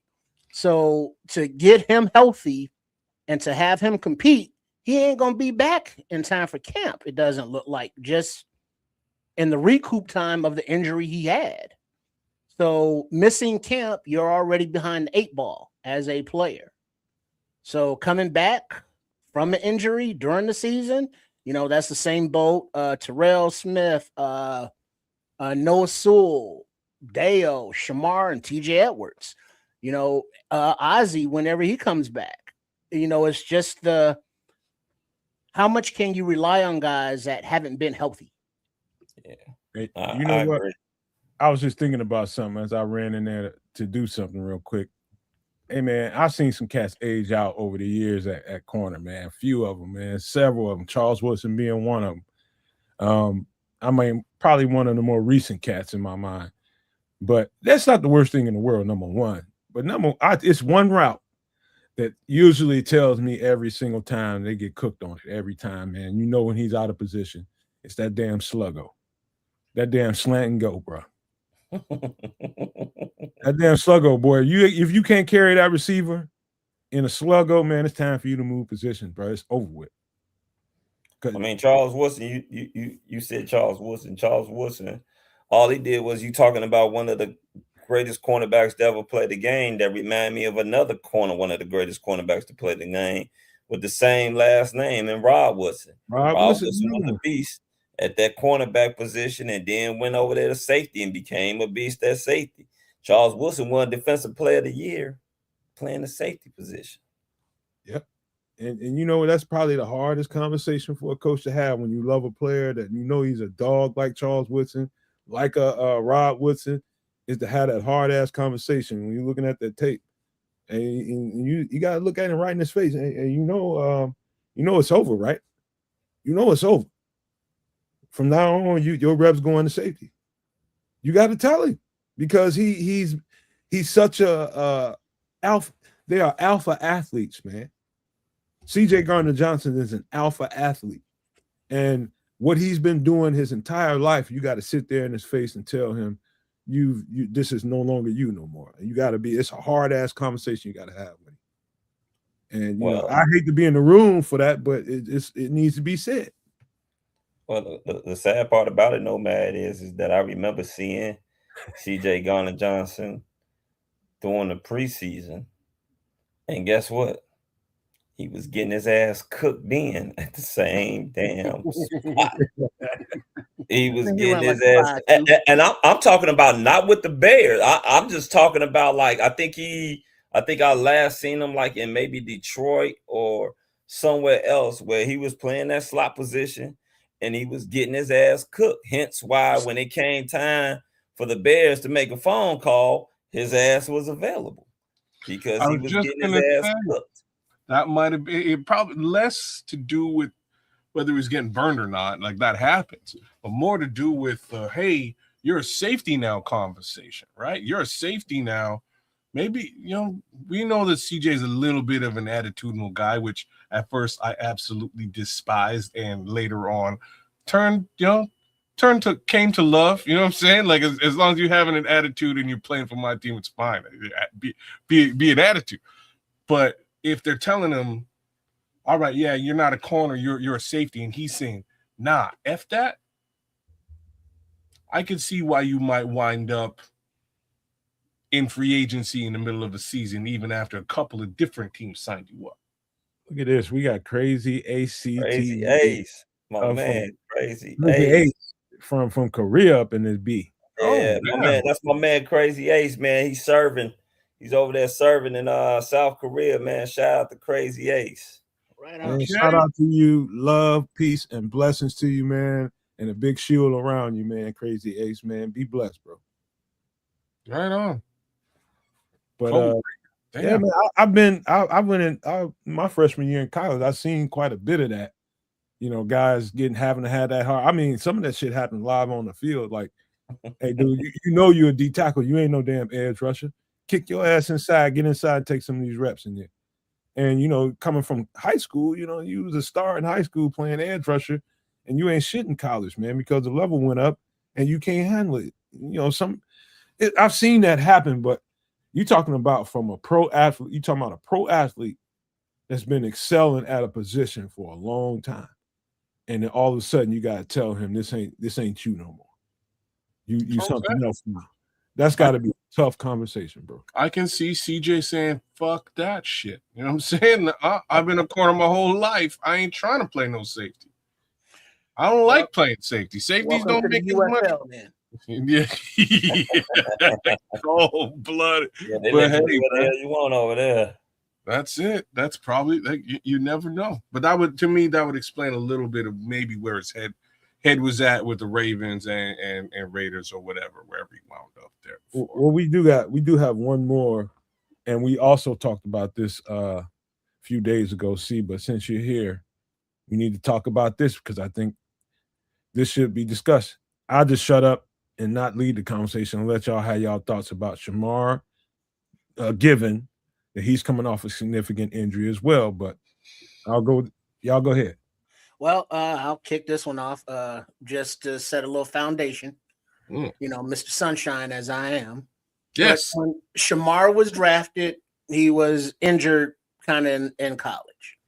Then he gets injured here. And so it's like, it's not, I wouldn't say fair to say he's an injury risk, but you know, what have we seen? And the coaches are well, Dennis Allen specifically saying that they're still kind of unsure where to play him. He looked good inside. He kind of looked good outside. We need to coach better, blah, blah, blah. But the thing is, Buddy got to stay on the field. And granted, that was just his rookie season, but it's not a good start when you go out for the season as a rookie. Fair. I just don't know where, like, what the priority is at defensive tackle. Is he the priority? He's motivated. Dio the priority. Like, in my opinion, he should be the priority. I also would say that Javon Dexter should be the priority, right? These are two guys that you put draft capital into and brought onto this team as opposed to mercenaries you went out and paid for. What it do, Bersky Film? What it do, bro? But that's my thoughts there, right? I think Shamar Turner should get the benefit of the doubt and should hopefully get some access to snaps. Now, I love how Nomad has him there listed as DE Shamar Turner, right? Well, can I get my take real quick before you go there, kids? Let me get my take. Right. Yeah, man, you go. One of the things I said a few days ago, was first thing they got to do is get that weight off him. That's not Shamar Turner. And in my opinion, and I know when you draft a player and you project him to be this or that, and this is what you need for the team this year, you wanted to see Shamar Turner kick in. You thought he can probably, really get down because he's such a dynamic athlete from 3 technique, and you put a little weight on him. Shamar Turner, it was overweight, and I think that probably stressed his joints out. And you put all that weight, and then you got the pressure of 2 600-pound men against that. You know what I mean? When he has to face a double team, that's 2 people equal 600 some odd pounds, maybe even more, but that's a lot of pressure. These are some big, heavy guys, and you got to play a guy playing kind of out of his comfort zone, man, with a whole bunch more weight on him than he probably should have. He's probably looking at about 310 right here. And that's not Shamar Turner, athletic Shamar Turner that I saw at Texas A&M. And to me, they are right when they say, he's probably a better at edge rusher. That's why I put defensive in there. Because I think that's what they need to get back to, bro. And that's why I brought the comment back up, right? Just specifically at that edge rusher position. That makes a bit more sense for Shamar. Gives him a real opportunity to be that rotational pass rusher alongside Austin Booker, Montez Sweat, et cetera, et cetera. Like it makes much more sense to me kicking him out. But somebody, I don't know who it is. Yeah, what happened last week, foul, is you kind of get bungled up, right, with Shamar and Dale, because they can both play inside and out, and somebody's got to play out. So who's the better commodity on the outside? Who's the better commodity on the inside? When Nomad brought up just a comment with respect to his injury, I had to stop and go, damn, maybe that's also what happened to Dale Odangbo, right? Maybe the additional size for Dale contributed to his issues, right? So I don't know, man. I don't know how they sort this all out. This to me is a very interesting little conundrum that they're in, and we'll have to see, what they decide to do with these 2 players. Because in my opinion, again, yeah, you put a very hefty investment financially into Dale Odangbo, but this is a young man that you're trying to train up and give an opportunity to. In my opinion, you want to get him on the field. Hey, so I'll tell you guys a funny story, man. I told you guys before, y'all heard me say this before, but I used to hang around with the linemen all the time when I was in college, man. I got in fights with them early when I got there, jumped on 1 or 2 of them, and we all became friends after. I think that happens in every freshman class. Everybody's from everywhere across the country, even across the world. Samoans, Bahamians, all kind of people coming to this one area, and y'all be testing each other in that first semester when you first get around each other. Everybody want to represent their city and where they from and all that kind of shit, and fights gonna happen. I got in fights with a few guys, man, my freshman year, but towards the end of my first semester into the second semester my freshman year, I got so cool with these cats. They became like my brothers, man. People you would never imagine would be your brother. Anyway, to say all that to say this, man. So I'm hanging around the offensive lineman, hanging around the defensive lineman. This day, I'm at one of the offensive linemen's crib. Now we got tight ends up in there. We got offensive linemen in my little ass. And I'm up in here, I'm messing with them, man. And I'm just like, Man, you motherfuckers ain't that tough. Y'all ain't that strong. I can get through y'all. So we out in the grass. And I'm telling you guys right now, you have no idea how strong a 300-pound, 300-pound in shape offensive linemen are and trying to break through that barricade. If they want to put pressure on you and move you out of the way, like it was nothing I could do. Absolutely nothing. I'm about 180, 185 at the time. And these cats just would just ease, push me all the way out the grass into the street with 1 or 2 pushes. And you should have seen where we was at. I'm saying all that to tell you this. You expect results out of Shamar Turner at D tackle. When he's facing that opposition, which I saw on tape, when he's facing double teams, there's absolutely nothing he could do to hold his ground. Nothing. He could not. And all I'm saying is this. You're looking at probably about 310-pound Shamar Turner versus what I probably saw at his best at Texas A&M. That guy's probably 275, 280. Athletic than an MF. And that's where he needs to be. And hopefully they can get him back from this injury, you know, as good as well as they can, but get his confidence back. But they got to get some of that weight off of him and let him be the athletic guy that he is, or we won't ever see what we drafted. Yeah, it's the body is funny like that. You know, when you got an extra 20 to 50 pounds, you know, the joints and the ligaments are like, what you doing, homie? And then you take that weight off and it's like you feel like a spring chicken. And being able to go, you know, 15, 20 pounds different, that's, you know, a tough stress on the body. But unlike JCN and chat here, 94, Austin Booker is saying if he could put on 15 pounds, he would be an absolute superstar. Well, guess what? This offseason, he's put on 15, 20 pounds of muscle. So his physical development is getting to that grown man strength.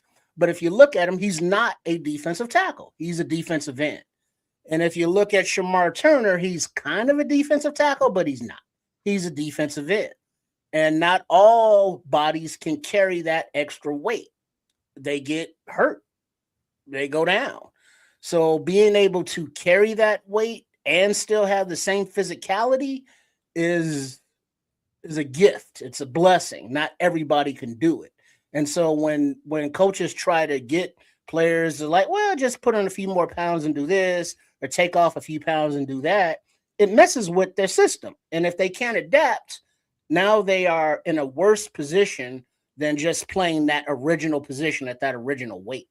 Hey, Trips, let me ask you a simple question. Just give me a one-word answer and I will explain. Just looking at Shamar, you know, let's just say, what do you think this guy walk around? He's just his walking around weight is. How tall is he? Shamar is about 6'3". 6'3", looking at that, at least 260, 240. I don't know. I'd probably be somewhere in the 245, 255 range. So you was close. I think that's probably would be his walk around weight. Now imagine come after camp during the season, he's still carrying this kind of weight. You know how hard it is to keep weight on you when you're playing football? Athletic guys with high metabolism, you know how hard it is to maintain weight? You got to go above and beyond to keep the weight on you, man. Trust me when I tell you. You got to eat, and you got to eat the right stuff to maintain a certain muscle structure, man. You have to keep a certain kind of weight or you're going to lose weight because you're always out in the field. You're always running around. They weigh you before and after every practice. So you just imagine how much work it took for him to be like this during the season. After all that camp shit. He worked overtime eating. Yeah, that's a lot of carbs. Oh yeah, definitely. I like him. I would love to see him at the edge position because it's so funny how we talk about how he had to put on weight. And then going back to Dexter actually took off weight Mm-hmm. and got more muscular because they wanted him to be quicker off the ball, but he's still not quick off the snap. And I think that's sort of by him taking that weight off of him, I think it hurt him against the run.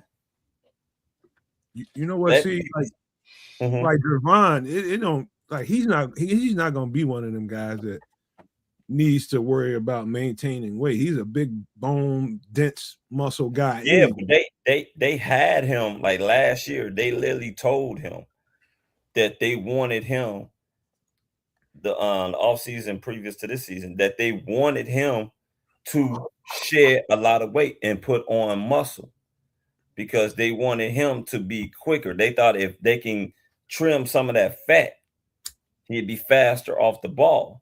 But in doing that, you also took away what a guy naturally is. Like he's a naturally big guy. So now you took that away. Now he's worse against the run. Yep. Because he doesn't have that big mass there to take on those double teams. You know, it's more solid muscle now. And the thing about, like you were saying, like people were saying earlier with Shamar Turner, you know, this guy, it's all about genetics. He's probably not built to carry 295 to 300 pounds.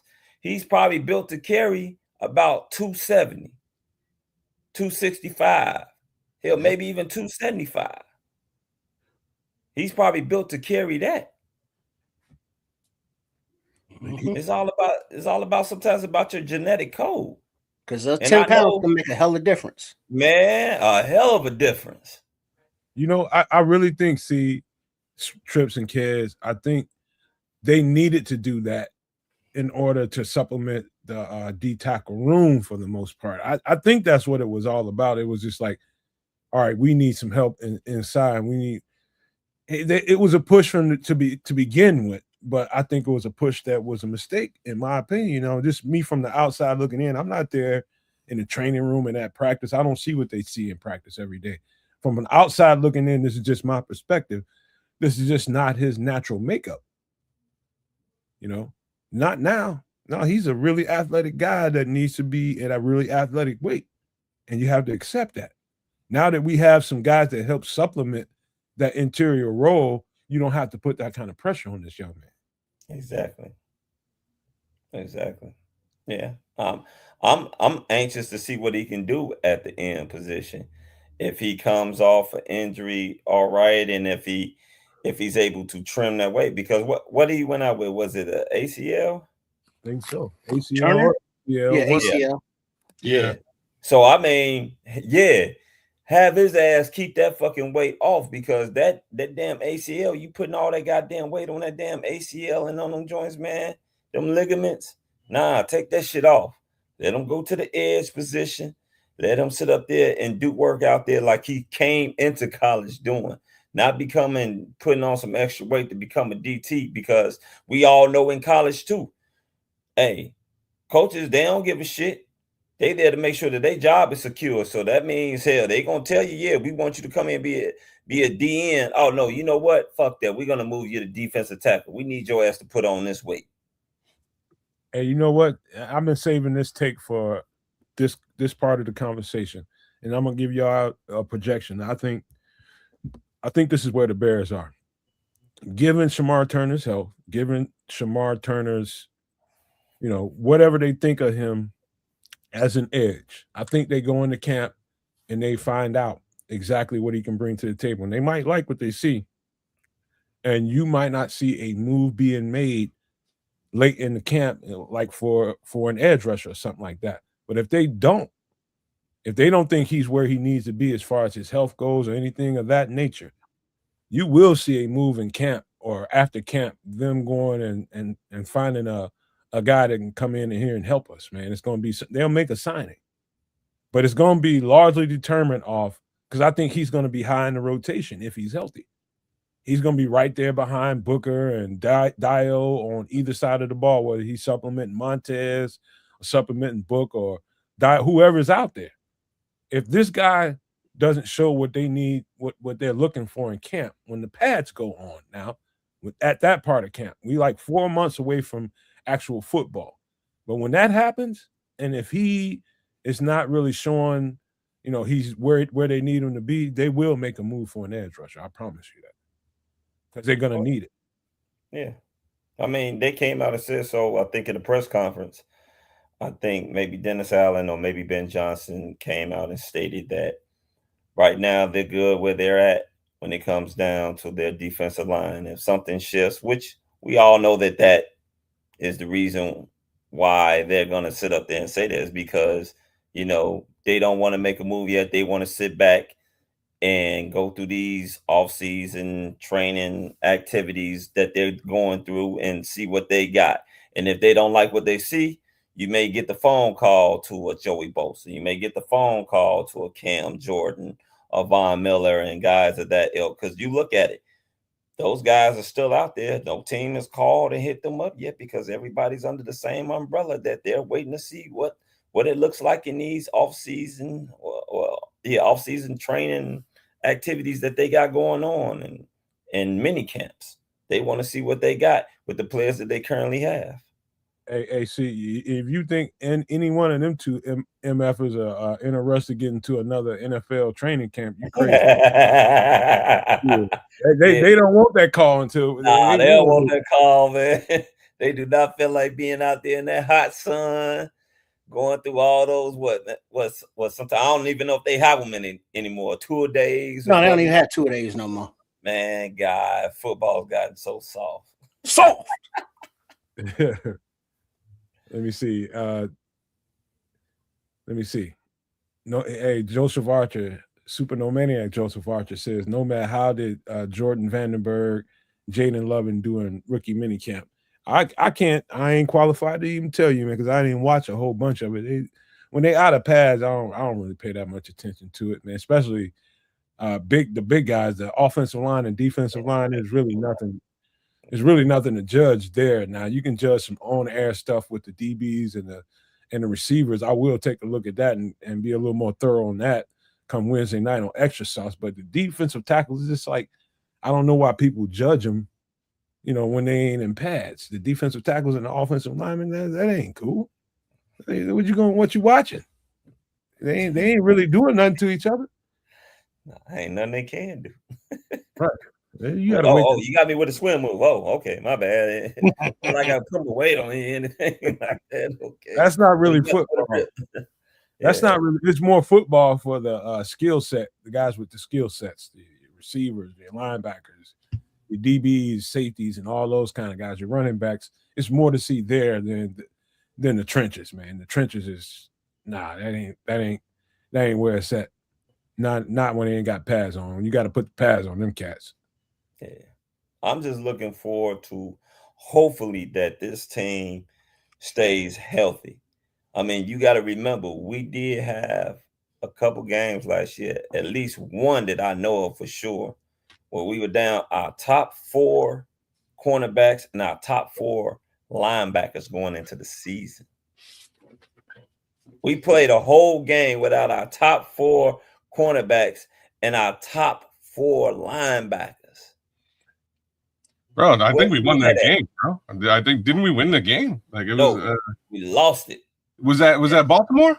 Yes. Okay. All right. That was Baltimore. That was Baltimore. You know what? I just got through watching that game, man. What do you mean? We watched it together. I know. But I watched it again. I would never watch that fucking game. I'd never watch that game again if you asked me real tough. I would not watch that game again. They signed me up that game, man. I was on the sideline watching the game. When Dennis Allen was up at the podium talking about stuff, people they were asking a question. They was asking him about stuff that happened last year with the pass rush, and the pass rush plan was great against the Ravens. I watched that game. This is probably my 3rd or 4th time watching it, and that little that little quarterback snuck and slid out of the pass rush right up the middle like 2 or 3 times on critical plays. Mm-hmm. And that is like a backbreaker to any defense that's already they had it all right. This guy got away from a tackle or two. One of them was Grady Jarrett. I remember one in particular. Got away from Is Grady. that the Baltimore game you're talking about? The Baltimore game. Yep. Yeah, that's It was Snoop Hutney. Snoop Yeah, Huntley. man. Damn it. Yeah. He's slippery, bro. He ain't all that slippery. We were just slipping. No, you know what I'm saying? Like Snoop is come very on. slippery. You know what though? Here's what I will say, and that's the one. This is like the one thing, like just one of those things that I'm a little bit worried about going into next season is mobile quarterbacks like him and Malik and potentially like Jordan's mobile enough. Lil Kyler Murray. You know what I'm saying? Like we did not do well in that game. We did have some troubles with injury in that game, but I mean, I'm just a little bit worried about these mobile quarterbacks and how we're going to handle them moving forward. That's like the one area that I'm a little bit trepidatious about. You talk to the Saints fans and all the Saints fans that piled into our after hours comment section, not during the show, but after hours. You know, when they come in, we signed Dennis Allen. They always complaining about the same thing. What you just got through saying, Kez. Oh, don't say that now. It's a great defense, but he can't handle the mobile quarterback. Don't say that now. I didn't want to hear that. You know, it's a science to that as well. It's understandable when you play a lot of heavy man-to-man coverage. Well, not only that. Oh, go ahead. No, man. No, it's all you see. Go. No, not only that, but one reason why they're going to say that is because when you look at the Dennis Allen prototype defensive end, all these guys are like 6'4", 6'5", 6'6", 275, 285 pounds. Hell no, they ain't gonna be able to sit up there and contain a fast mobile quarterback because those big guys are lumberjacks. They're there to hold the end and get to the quarterback, not chase his ass all around like a dog chasing a rabbit. You know, that's where you got the quick defensive ends at. The thing that we're lucky about is that we have one of the, I would say he's a freak athlete in defensive end is Montez Sweat. Montez Sweat at one point in time ran the fastest 40 time for a defensive end ever. And if you look at he don't look like that when he's on the field, though, does it? No. When you look at him, actually, quarterbacks do have a hard time trying to get the edge on him. Now the thing is, if you got that shifty quarterback that fake like you gonna go to the edge and cut back in, well, shit, you got 6'6", 280 some damn pounds trying to stop on a damn dime and twerk his body to go back the other way to get him. But yeah, if you trying to beat that big son bitch to the end, oh, it's gonna be a race. He more likely gonna get you. Ask Dak, big ass. Dak tried it, didn't work. Think about it this way. Think about I'm just trying to help y'all picture what it would look like. Let's say you're in Dennis Allen's in a man coverage. Think about it pre-snap at the line of scrimmage, how tight everything looks. You got receivers out there flanked out to the right and left. You got tight ends in there if there's tight ends. And the defense is pretty tightly compressed, right? But the minute that ball snaps, all you got to do is pause the frame a couple times and see how that defense just fans out as these receivers start to get into their routes. Everything is kind of moving away from the line of scrimmage, right? Think about that when you got a very athletic quarterback back there. And you might have put a spy on him. You might have kept a linebacker back to spy on him. Guess what? Ain't a linebacker in the world can spy Lamar Jackson. Not one. Not a one. Not successfully. He can keep him in front of him for the most part, but there's nothing you can do to the athletic quarterback. He completely screws up the constructs of any great defense. I don't care how good the defense is. That defense can be on point from front to back, and that quarterback can F you up anyway because he's just that good of an athlete, which is why everybody wants one.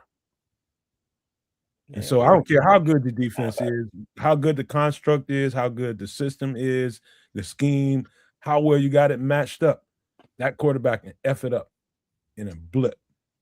Yeah, I mean, hell, we got one of them. This is kind of true, you know?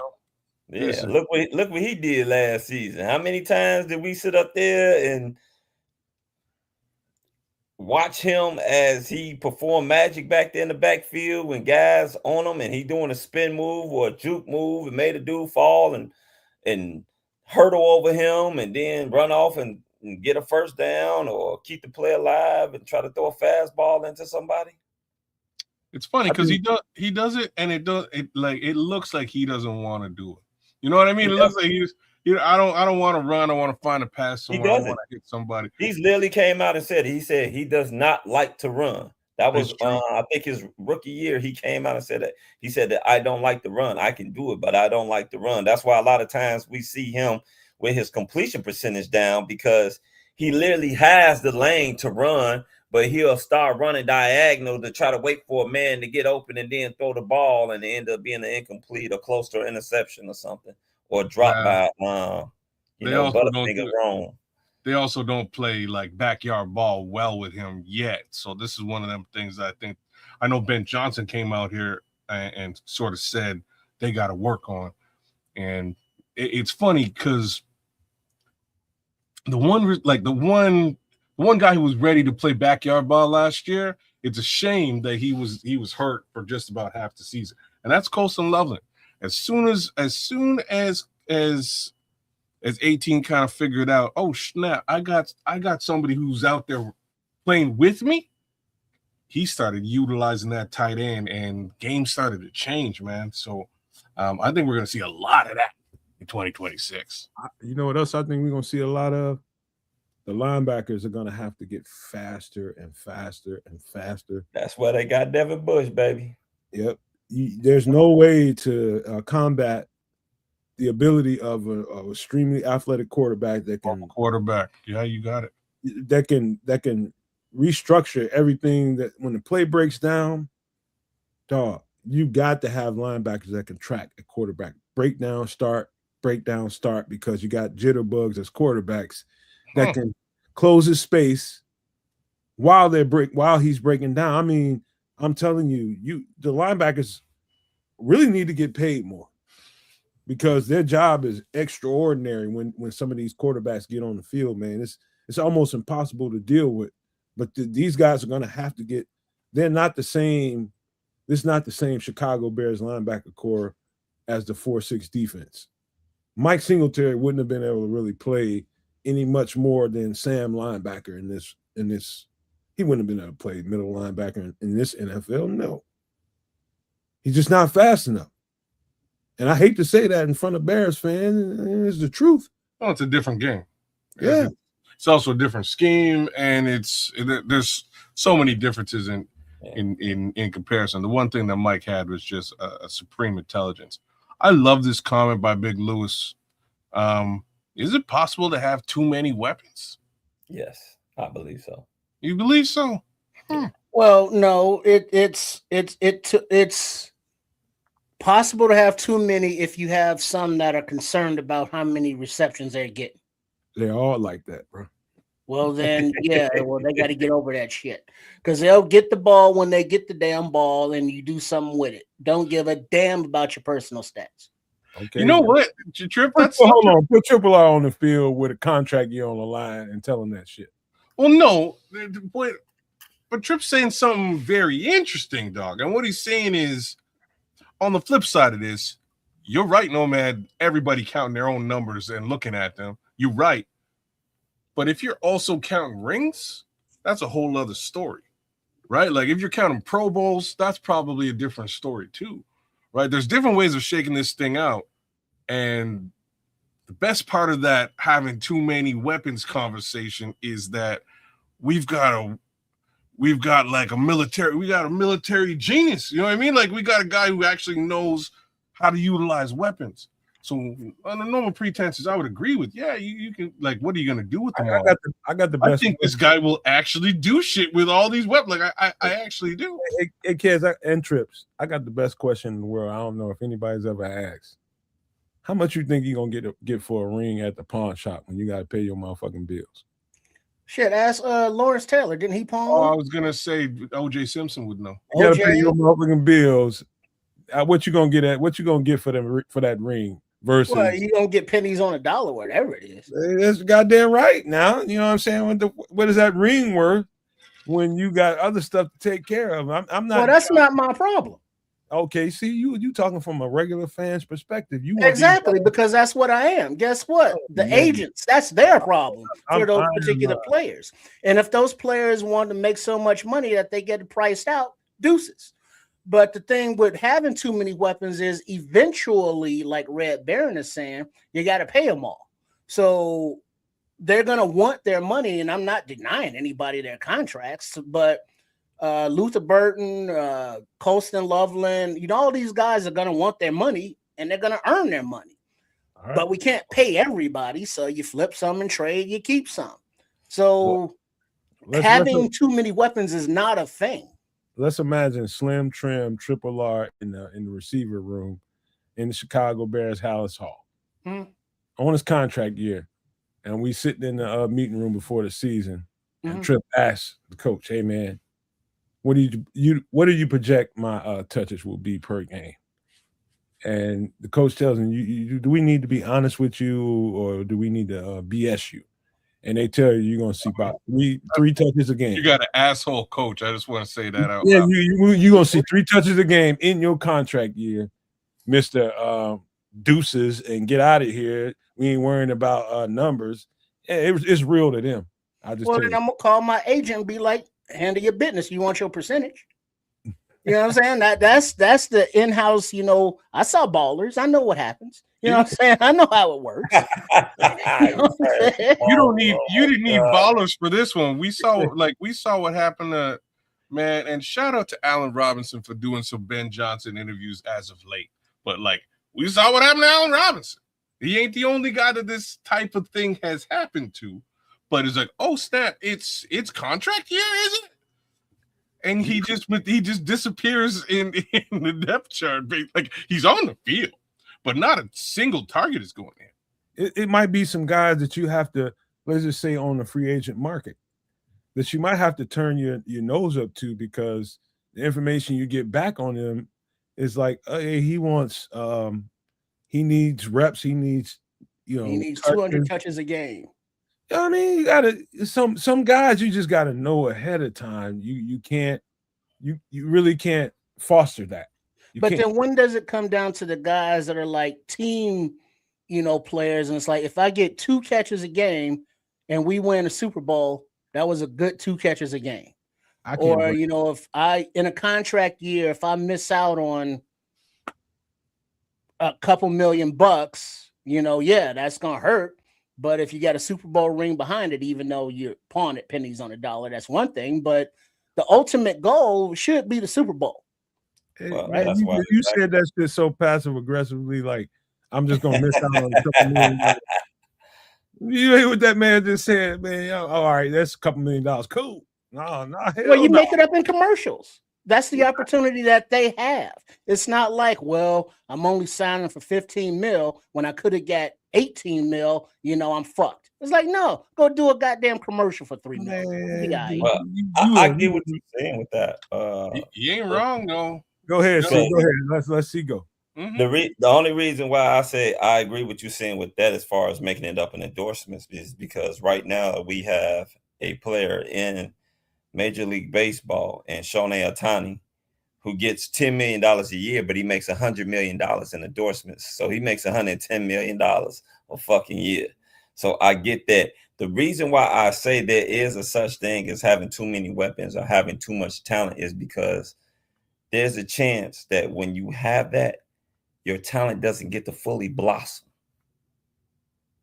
Because we all know in sports, a lot of this goes with rhythm. How you get lathered up. And if you don't get lathered up, you can sit up there, you can be bad as hell, but man, you ain't getting into a groove. You find that in football, foul? In basketball, I know exactly what you're talking about. Oh, that's real in football. Yeah, I've never really seen it in football, so I'm shit. You can do that at running back. Well, 20 touches versus 30 touches. At wide receiver, you can sit up there, you can get that done. At tight end, you can sit up there. That can happen. At corner, at any position, if you're sitting up there, if you got so much talent where it's like, man, I got to see this guy get in. I got to see him. You know, a guy could be having a damn good game, but shit, I got to take his ass out because I got to get this guy in the damn game. I got to see what he can do. He's sitting on the bench with all this damn talent. Hell, why you think the damn Portland Trailblazers had Ben Wallace, Rasheed Wallace, Jermaine O'Neal? Who else did they have over there that was good as hell? Somebody else that I'm missing that they had, that was another big man that they had were good. They had 4 guys. Jermaine O'Neal didn't become Jermaine O'Neal till he took his ass to Indiana. Mhm. Ben Wallace didn't become Ben Wallace until he went to Detroit. To Detroit. That's his thing, is having too much talent. And That is- too many I'm weapons. just saying, in basketball, it happens all. It's obvious. It happens all the time. Yes, what he's trying to say is it's hard to, you can't acknowledge the hot hand when you have that many mouths to feed. Like Yeah. you gotta just say, you gotta cut your nose off to spite your face.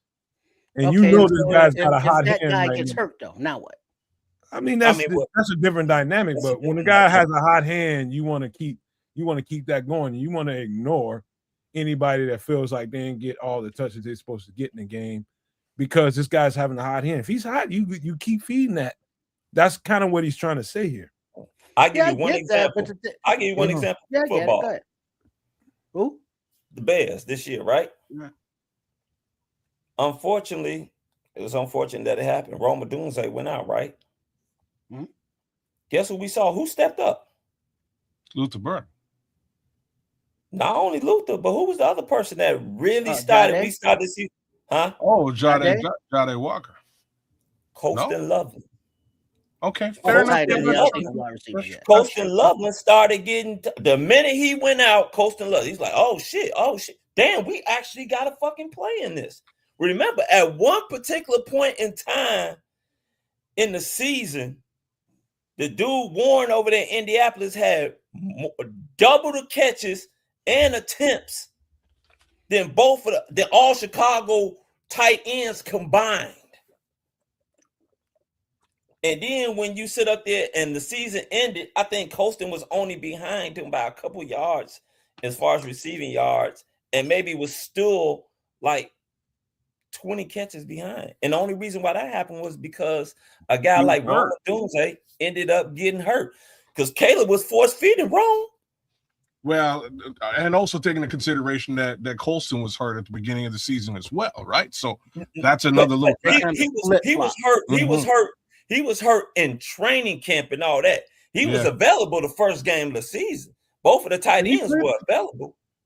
It was just that they weren't getting no targets because Rome was eating up all the targets. I mean, you think about Rome missed 5 games and he still led the Bears in targets. It's crazy. And somehow his dad didn't think he was getting enough shot. You know what I mean? That's because DJ was getting all handoffs. So. It's a great problem to have, man. I'd rather be on a team that I gotta fluctuate where I think the ball should go this week against this defense. That's another thing to key in on is depending on who they're playing and what kind of looks they might expect from this team. That hot hand can vary week to week, and that's the beautiful thing about being in a Ben Johnson offense. He's not afraid to alter where the aim should be at. At the end of the day, it's up to Caleb to stay true to what it is. Now, at the end of the day, but I am telling you, that's the beautiful thing about Ben Johnson's offense. You might see a run-heavy DeAndre Swift and Kyle Monangai could have the game of all games together. And the next week, Caleb can throw for 400, 500 damn yards because that's what the defense is presenting. Yeah, it depends on the game plan and who you're playing. Yeah. You know, and as if you look at it, very rarely that the Bears just go straight up 5 wide receivers. You know, they always went 5 wide with tight ends mixed in there. So you're looking at it's like, well, we already got Cole Kmet and then we got Loveland. What the hell we need Sam Roush for? How many tight ends do we need? It was like Ben Johnson wants the damn tight ends. Give the man the damn tight ends. You know, they're all big, they're all athletic, they all can take reps from each other or complement each other. I would rather have too many weapons than not enough. Hey, Trips, you know where that works for you is when you got a team that wants to play you close.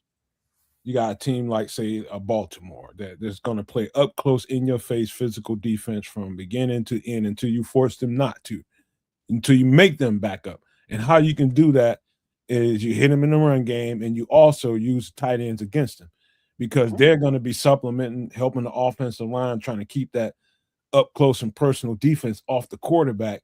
And then that opens up some of those little slip out, block them up and then slip into the flat kind of throws the tight ends are going to get. That helps you in that. You got many teams that are going to play you like that.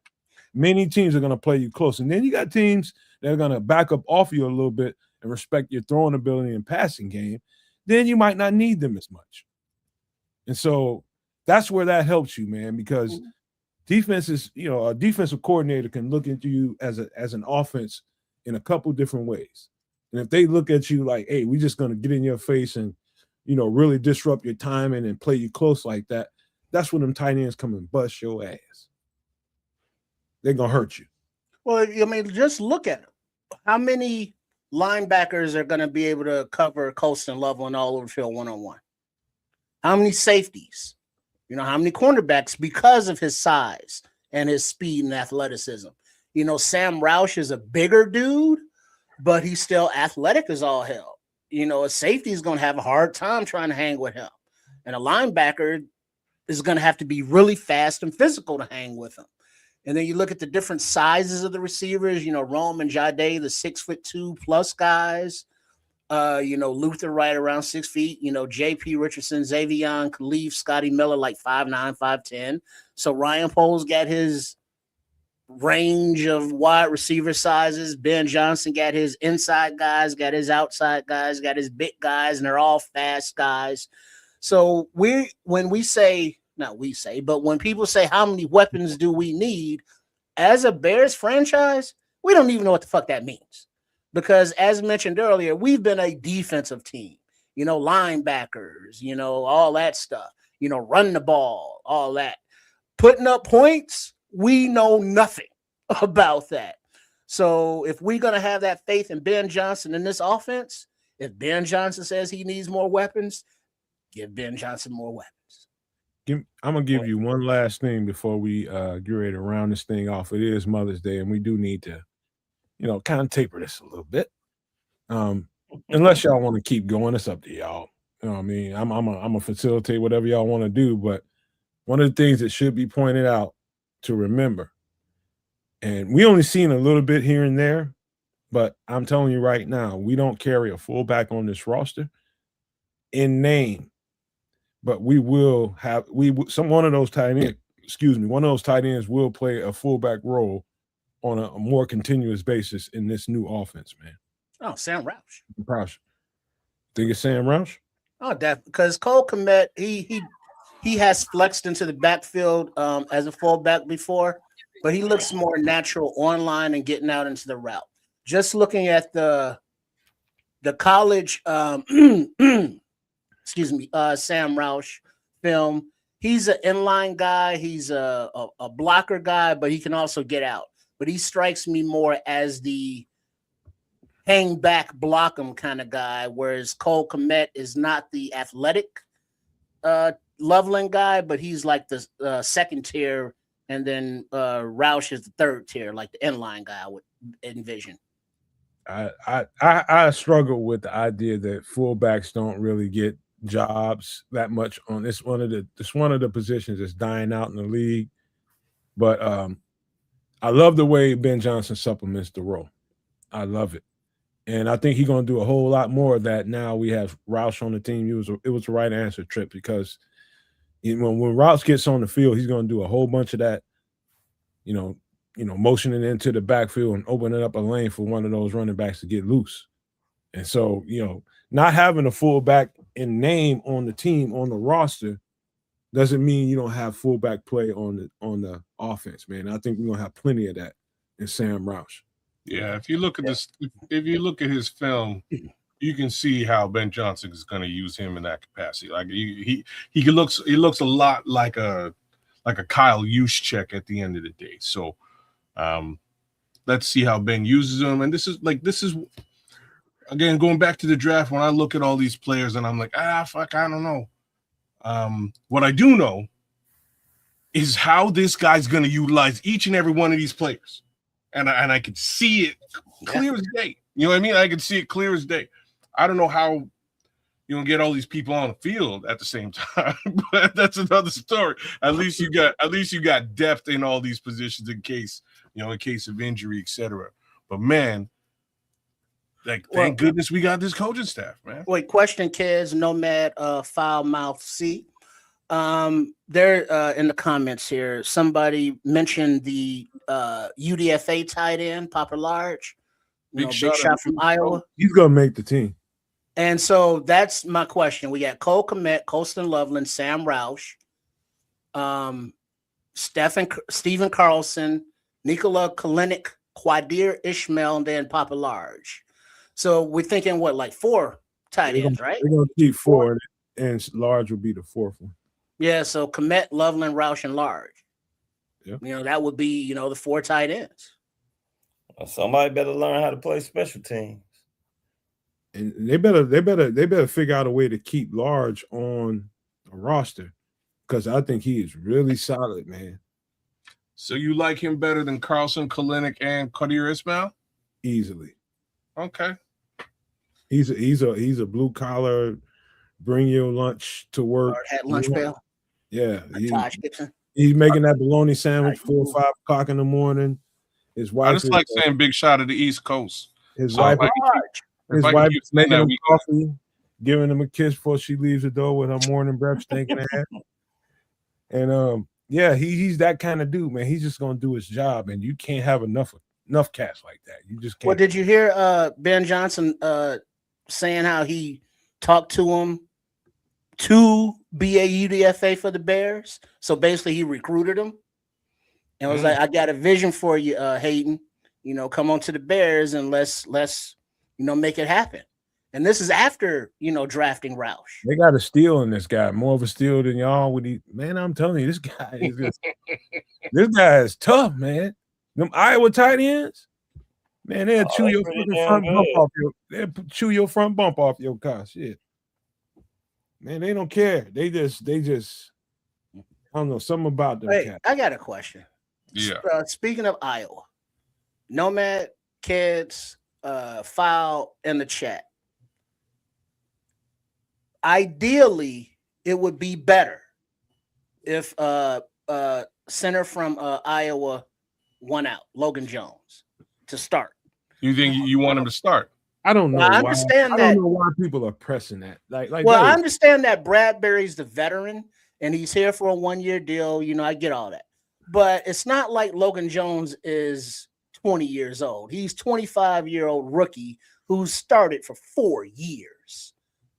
And theoretically, it would just be more cohesive if he could just come out physically, mentally, understand his role and take that role and let him and Caleb develop that relationship from camp, as opposed to weaning him in, like they have done previously with other players, a quarter for this guy and then, swap him out like they did with guards. Center, I would just prefer that Jones be like, "Hey, Bradbury, hey, thanks for coming. Thanks for filling in, holding my spot for me. This is mine now." So that gives you Bradbury as just a backup all year, or, a trade piece for another team that needs a center. And then you bring in another one of the offensive linemen to be your backup center, or Crunk or whatever that guy's name is, the UDFA.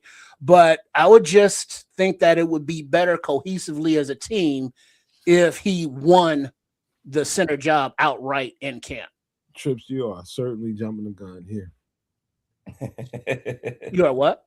You are certainly jumping the gun. It's like they wouldn't have never signed Bradbury if they thought that they traded for Bradbury. As good as Logan Jones is, as good as his tape was, you got to understand, man.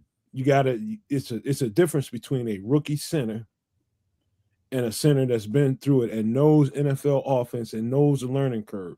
Mhm. Now, after this year, I think it's Logan Jones' job. But this year, I think don't expect that, man. That's the best thing I can tell you. Yeah. Yeah. I Sorry. Oh, sorry. Fal. Go. No, I was just gonna say, going back to the too much talent. It was crazy too when we come to think about it. Remember, Cal Monangai went off against Cincinnati, had Yep. 176 yards, and Mhm. we were all thinking like, "Damn, they gave the rookie shot, 176 yards." Coming in next week, hey man, they gotta feed him. He the hot hand, you know what I'm saying? Give him the ball. Man, they gave that kid the ball 7 times the next 7. game. And then after that, 12. And then another 12. And then he went off crazy again against Philadelphia. That's what I'm saying. Like sometimes having too much talent can be a bad thing. Now, going back to the Bradbury, Bradbury's gonna more than likely start. You gotta have somebody like we don't know how good Bradbury can be. It's not his fault. The rest of the damn offensive line for the New England Patriots was fucking trash. Shit. I mean, I'm glad aren't you happy that we didn't select I told him. Campbell? See, I told him that. I told him I that. care about my wife and kid, Vrabel. Hey. See, I told him that. People were just like, hey, the offensive line in New England was bad. He did this. Logan Jones did that. I'm like, dude, do you realize that offensive line was terrible? And not Logan Jones, but Bradbury was like the bright spot. The man had committed no penalties for the whole season. None. Allowed 0 sacks the whole season. I mean, shit, just doing that and being a starting center for 17 games and you didn't commit no penalties and allow no sacks. Yeah. That might have had a little bit to do with the fact that all the sacks are coming directly through and over and around Will Campbell. Well, that ain't his fault. It ain't his fault, though. You're right. So my take on this is this: like, I don't really give a shit who starts, but I do. I don't, but I will say that neither one of them has an advantage with respect to Ben Johnson's offense and or scheme. So I think both of these guys going into camp have the same learning curve, with the slight exception of what Nomad brought into conversation a bit earlier on is, Bradbury's been playing in the NFL and at the very least understands what he has in front of him. This is net new shit for Logan Jones, but again, very smart kid from what we can put together. He may be able to pick up this offense and playing football in the NFL quicker than we expect. It's really hard to say. I'm pulling for the young buck, to be honest with you. I mean, isn't it kind of a telling thing that flipped Bradbury's incentives into just a bonus? So instead of having to, make however many games or starts or whatever, so you're saying here's $1 million. You mentor Logan Jones. Don't worry about having to play and making this extra money. We got you. It seems as though they hooked him up to be in a position to where he's not worried about his playing time. Bro, I am telling y'all are in y'all fantasy bag right now. Let me tell you something. You ain't really thinking about what happens on the opposition sidelines when they see a rookie. You ain't really thinking about that. You know what they over there talking to each other about? They got a fucking rookie in here. We gonna get his ass. But wait a second now. This rookie is flanked by a fucking Pro Bowler, and the other guy ain't bad either. You know what I'm saying? They got their responsibilities, and they might not be able to help him. Well, we're gonna find out. We're gonna see. Y'all think just because he's surrounded by veteran guys, that's to help a player or two here and there. But overall, when you got to go match up against Trevondre Sweat, big ass, and somebody that wants to run a game, somebody that sees a rookie and they want to run a game off of that, he's still a rookie. He's still a rookie center, man. Don't forget that. And don't get so carried away in your thoughts that if he does, I think it'd be a miracle if he ends up being the starting center. I think that'd be pressing if they do that, because it's just like this. Fresh out of college, right? Oh man, this kid is smart as hell. But guess what, kid? Do you have the experience? You can't get the job unless you have the experience. Well, how the hell am I gonna get the experience? Ain't that always the question? That's always the question. Yeah, second round center, your ass is starting. Nah, not necessarily. Not in that position. Because the thing is this: you got to call the protections. A rookie center start every year. They had a need. We don't have a need. What do you mean we don't? Somebody got to call the protection, and then not only that, Linderbaum shit. What Lamar's been in the league? How many years has Lamar been in the league already? We got a quarterback going into his third year. And so when is he old enough now to have some kind of maturity? Or are we still babying him along? You're still going to baby him along until he gets there. I mean, because this is a whole new system this is only his second year in the system. It may be his third year in the NFL, but his second year in the system. Mm-hmm. I'd say just hold tight, y'all. Just hold tight. It's going to happen. His time going to be, he's going to have his time, but as fast as some of the fan base is expecting it to happen because he was drafted in the second round, man, that's starting material right there. Nah, man. Yeah, I'm just telling you, hold your Or horse. we keep the 31-year-old. That's cool. A 31-year-old. Man, it means that your starting time is coming. It just may not be right then and there. It may not be. He may end up starting sometime this season. I don't think it will be in the beginning. He'll definitely start this season. It's just a matter of when. That much I'll say as well. I don't know if Bradbury comes out and has a Pro Bowl season, he ain't starting shit. He gonna be sitting his ass on that bench. Bradbury could also get a little, little hurt up. It tends to happen on that offensive line. It's just that it does. The trenches is where them injuries generally happen. So I would be very surprised he doesn't get the opportunity to start or at least see a game or two this season as we go. But you might be right. Maybe Bradbury blows the doors off and he's just a man. On the surface, we've wasted a second round pick. On the surface, I would agree. I would agree with what Trips is saying. You would love to see that relationship start now.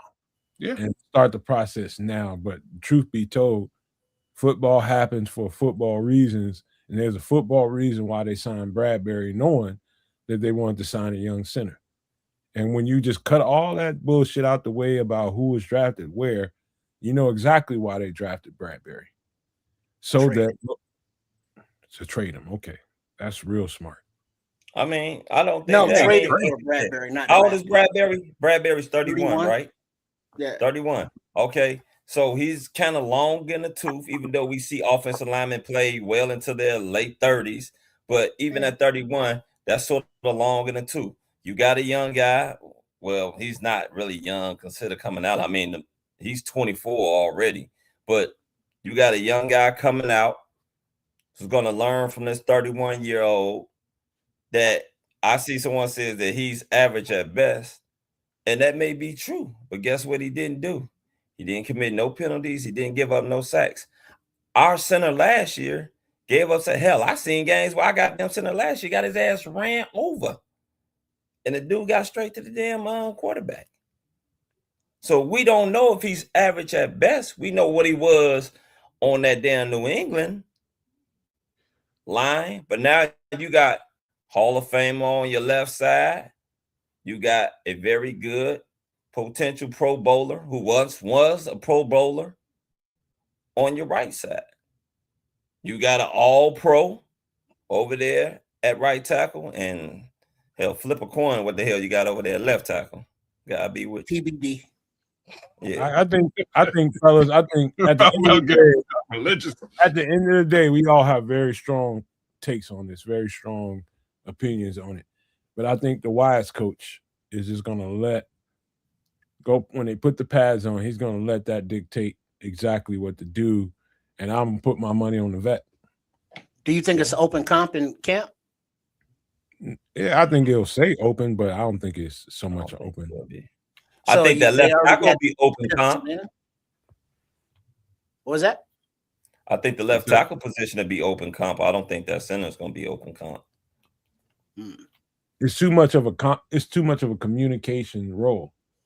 Once that is solidified, once you get some symmetry there, and you got to remember he's playing alongside, they have to, if that's going well, you don't want to F with that. It's like a kicker or a punter. Once that's going well, you just leave that alone and let everything be everything. That's what it is. And I don't expect, like, if something happened where Logan Jones ended up being the center, something happened to Bradbury, I'd be okay with it because I know the tape of Logan Jones and I'm comfortable with him. I'm just telling you guys right now, they don't sign Bradbury and not have the expectation to start him. Well, no, they traded for Bradbury because Dahlman retired. And so they had to have some kind of plan at center. This was before the draft. Trips, you kind of forcing it, man, because you thinking of it in the no, they reacted to Dahlman retirement by saying, hey, we need a center. So they traded the 5th to Buffalo for the center. So it's like, cool, we got a center. We're good. And then it's like they looked in the draft and it's like, all right, what are we going to do for our long-term center plans? And it's like, second round, Logan Jones, there he is. And it's like, all right, we traded for Bradbury, a month or however long before the draft. Now you got the veteran. Now you got the rookie to learn from the veteran. I'm just saying it would be better team-wise if the rookie be like, hey, veteran, thanks for coming, but this is my job now. Okay. And I think he has the skill to beat him out. Like, yeah, I hear you, bro. Guess what? I got experience. Sit your ass back down here and watch me fucking play. Let me show you how to do this shit, young buck. Mm-hmm. That's what it is, man. That's what it really is. That's all they telling me. Like, hey, young buck, it's your time coming. Matter of fact, your time very well may be later on this year or at the beginning of next year when my ass is gone. Well, as of right now, your ass gonna learn, and it's okay. It's okay. Keep that bench nice and warm for me. That's good. Hey, matter of fact, you gonna get some time because we gonna sit up here. We gonna mop the floor with people. We gonna put up some points where we gonna blow some guys out. We gonna get your ass in there. That's good for him. That's good for him. Well, you see what I mean, but that's the thing. The better the competition, the better the opportunities, the better the talent levels. We are better in all of those aspects, because it wasn't too long ago we was talking about, damn, Brad Mustipher, he's still starting at center. What we gonna do? Sam Mustipher. Him too, whatever the fuck that must be. But now we done get to a point where it's like we got a dude that was a starting center for a Super Bowl team with all the accolades that Fowl spoke of. And now we got a second round center who's been starting at Iowa for 4 years. And that's practically a professional offensive lineman school. But it ain't tight ends to boot. So, the position that we're in general is just so much that better than we have been in the last few seasons. Hey, all I can say is everybody be patient, man, with this process because it is definitely a process. There's a reason why they do certain things, and if you look at certain things in sequence, I can clearly see where they're going here. They know that Bradbury is not a long-term solution. That just to be clear about that, he is not a long-term solution. In fact, if they keep him beyond this year, it would amaze me. That would mean to me, if they kept him beyond this year, that Logan Jones ain't showing them exactly what they're looking for. And for whatever reason, if they re-sign him for an extended, more than 2-year contract or something like that, that would tell me, like, some of the things that they do, you can just take the tea leaves off the tree and exactly what's going on, and you don't have to be at practice all the time to know it. They'll show you by way of their actions. And right now, the action that precipitated Bradbury being here was, the center retired. And yeah, that's true, but also true at the same time, since they drafted a center in the second round, it could also be true that they're looking into the future. So two things can be true at the same time. Yeah, for sure. Well, fellas, I'm gonna have to go and get out of here because I know my wife, she's probably ready to. Don't worry. See, we about to wrap it up right now because it's time for everybody to get up out of here.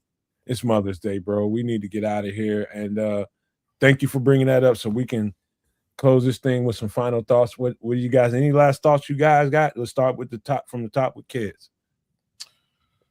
Well, I don't know how deep we got into the Zay thing. Did we get in this? Did we get in this? I don't think we talked about it at all. No, we Don't get deep into it because we got to go. Because she got to go. Well, I'm just saying it was the headline conversation that I thought we were going to have today. So maybe we should give a little bit of consideration. We can do that. I'm just going to say it's just an unfortunate situation. A little bit of a waste of draft. Of a selection. What do you do in a situation like this? I like what Ryan Poles said about the situation overall, which is just it was a bit of a failure of, they just failed to vet this situation out. Whatever was going on with him was going on a little bit before the draft. They probably should have known what was going on before they made the selection and decided to invest in this young man, and they didn't. So, he had to take one on the chin in this situation. ATF saying Zay gonna ball out. I don't know where Zay did. Somebody else pick him up already? Because he ain't balling out for the Chicago Bears. It's really where we're at right now. I know that much I can say.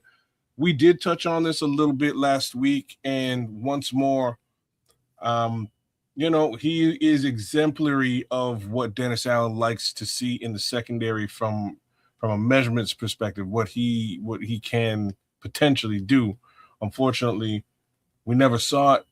Looks like they didn't see enough of it in camp, or not camp, but in the building over the course of the last year. He was at meetings. He did participate in some workouts and things along those lines, but nothing on the field.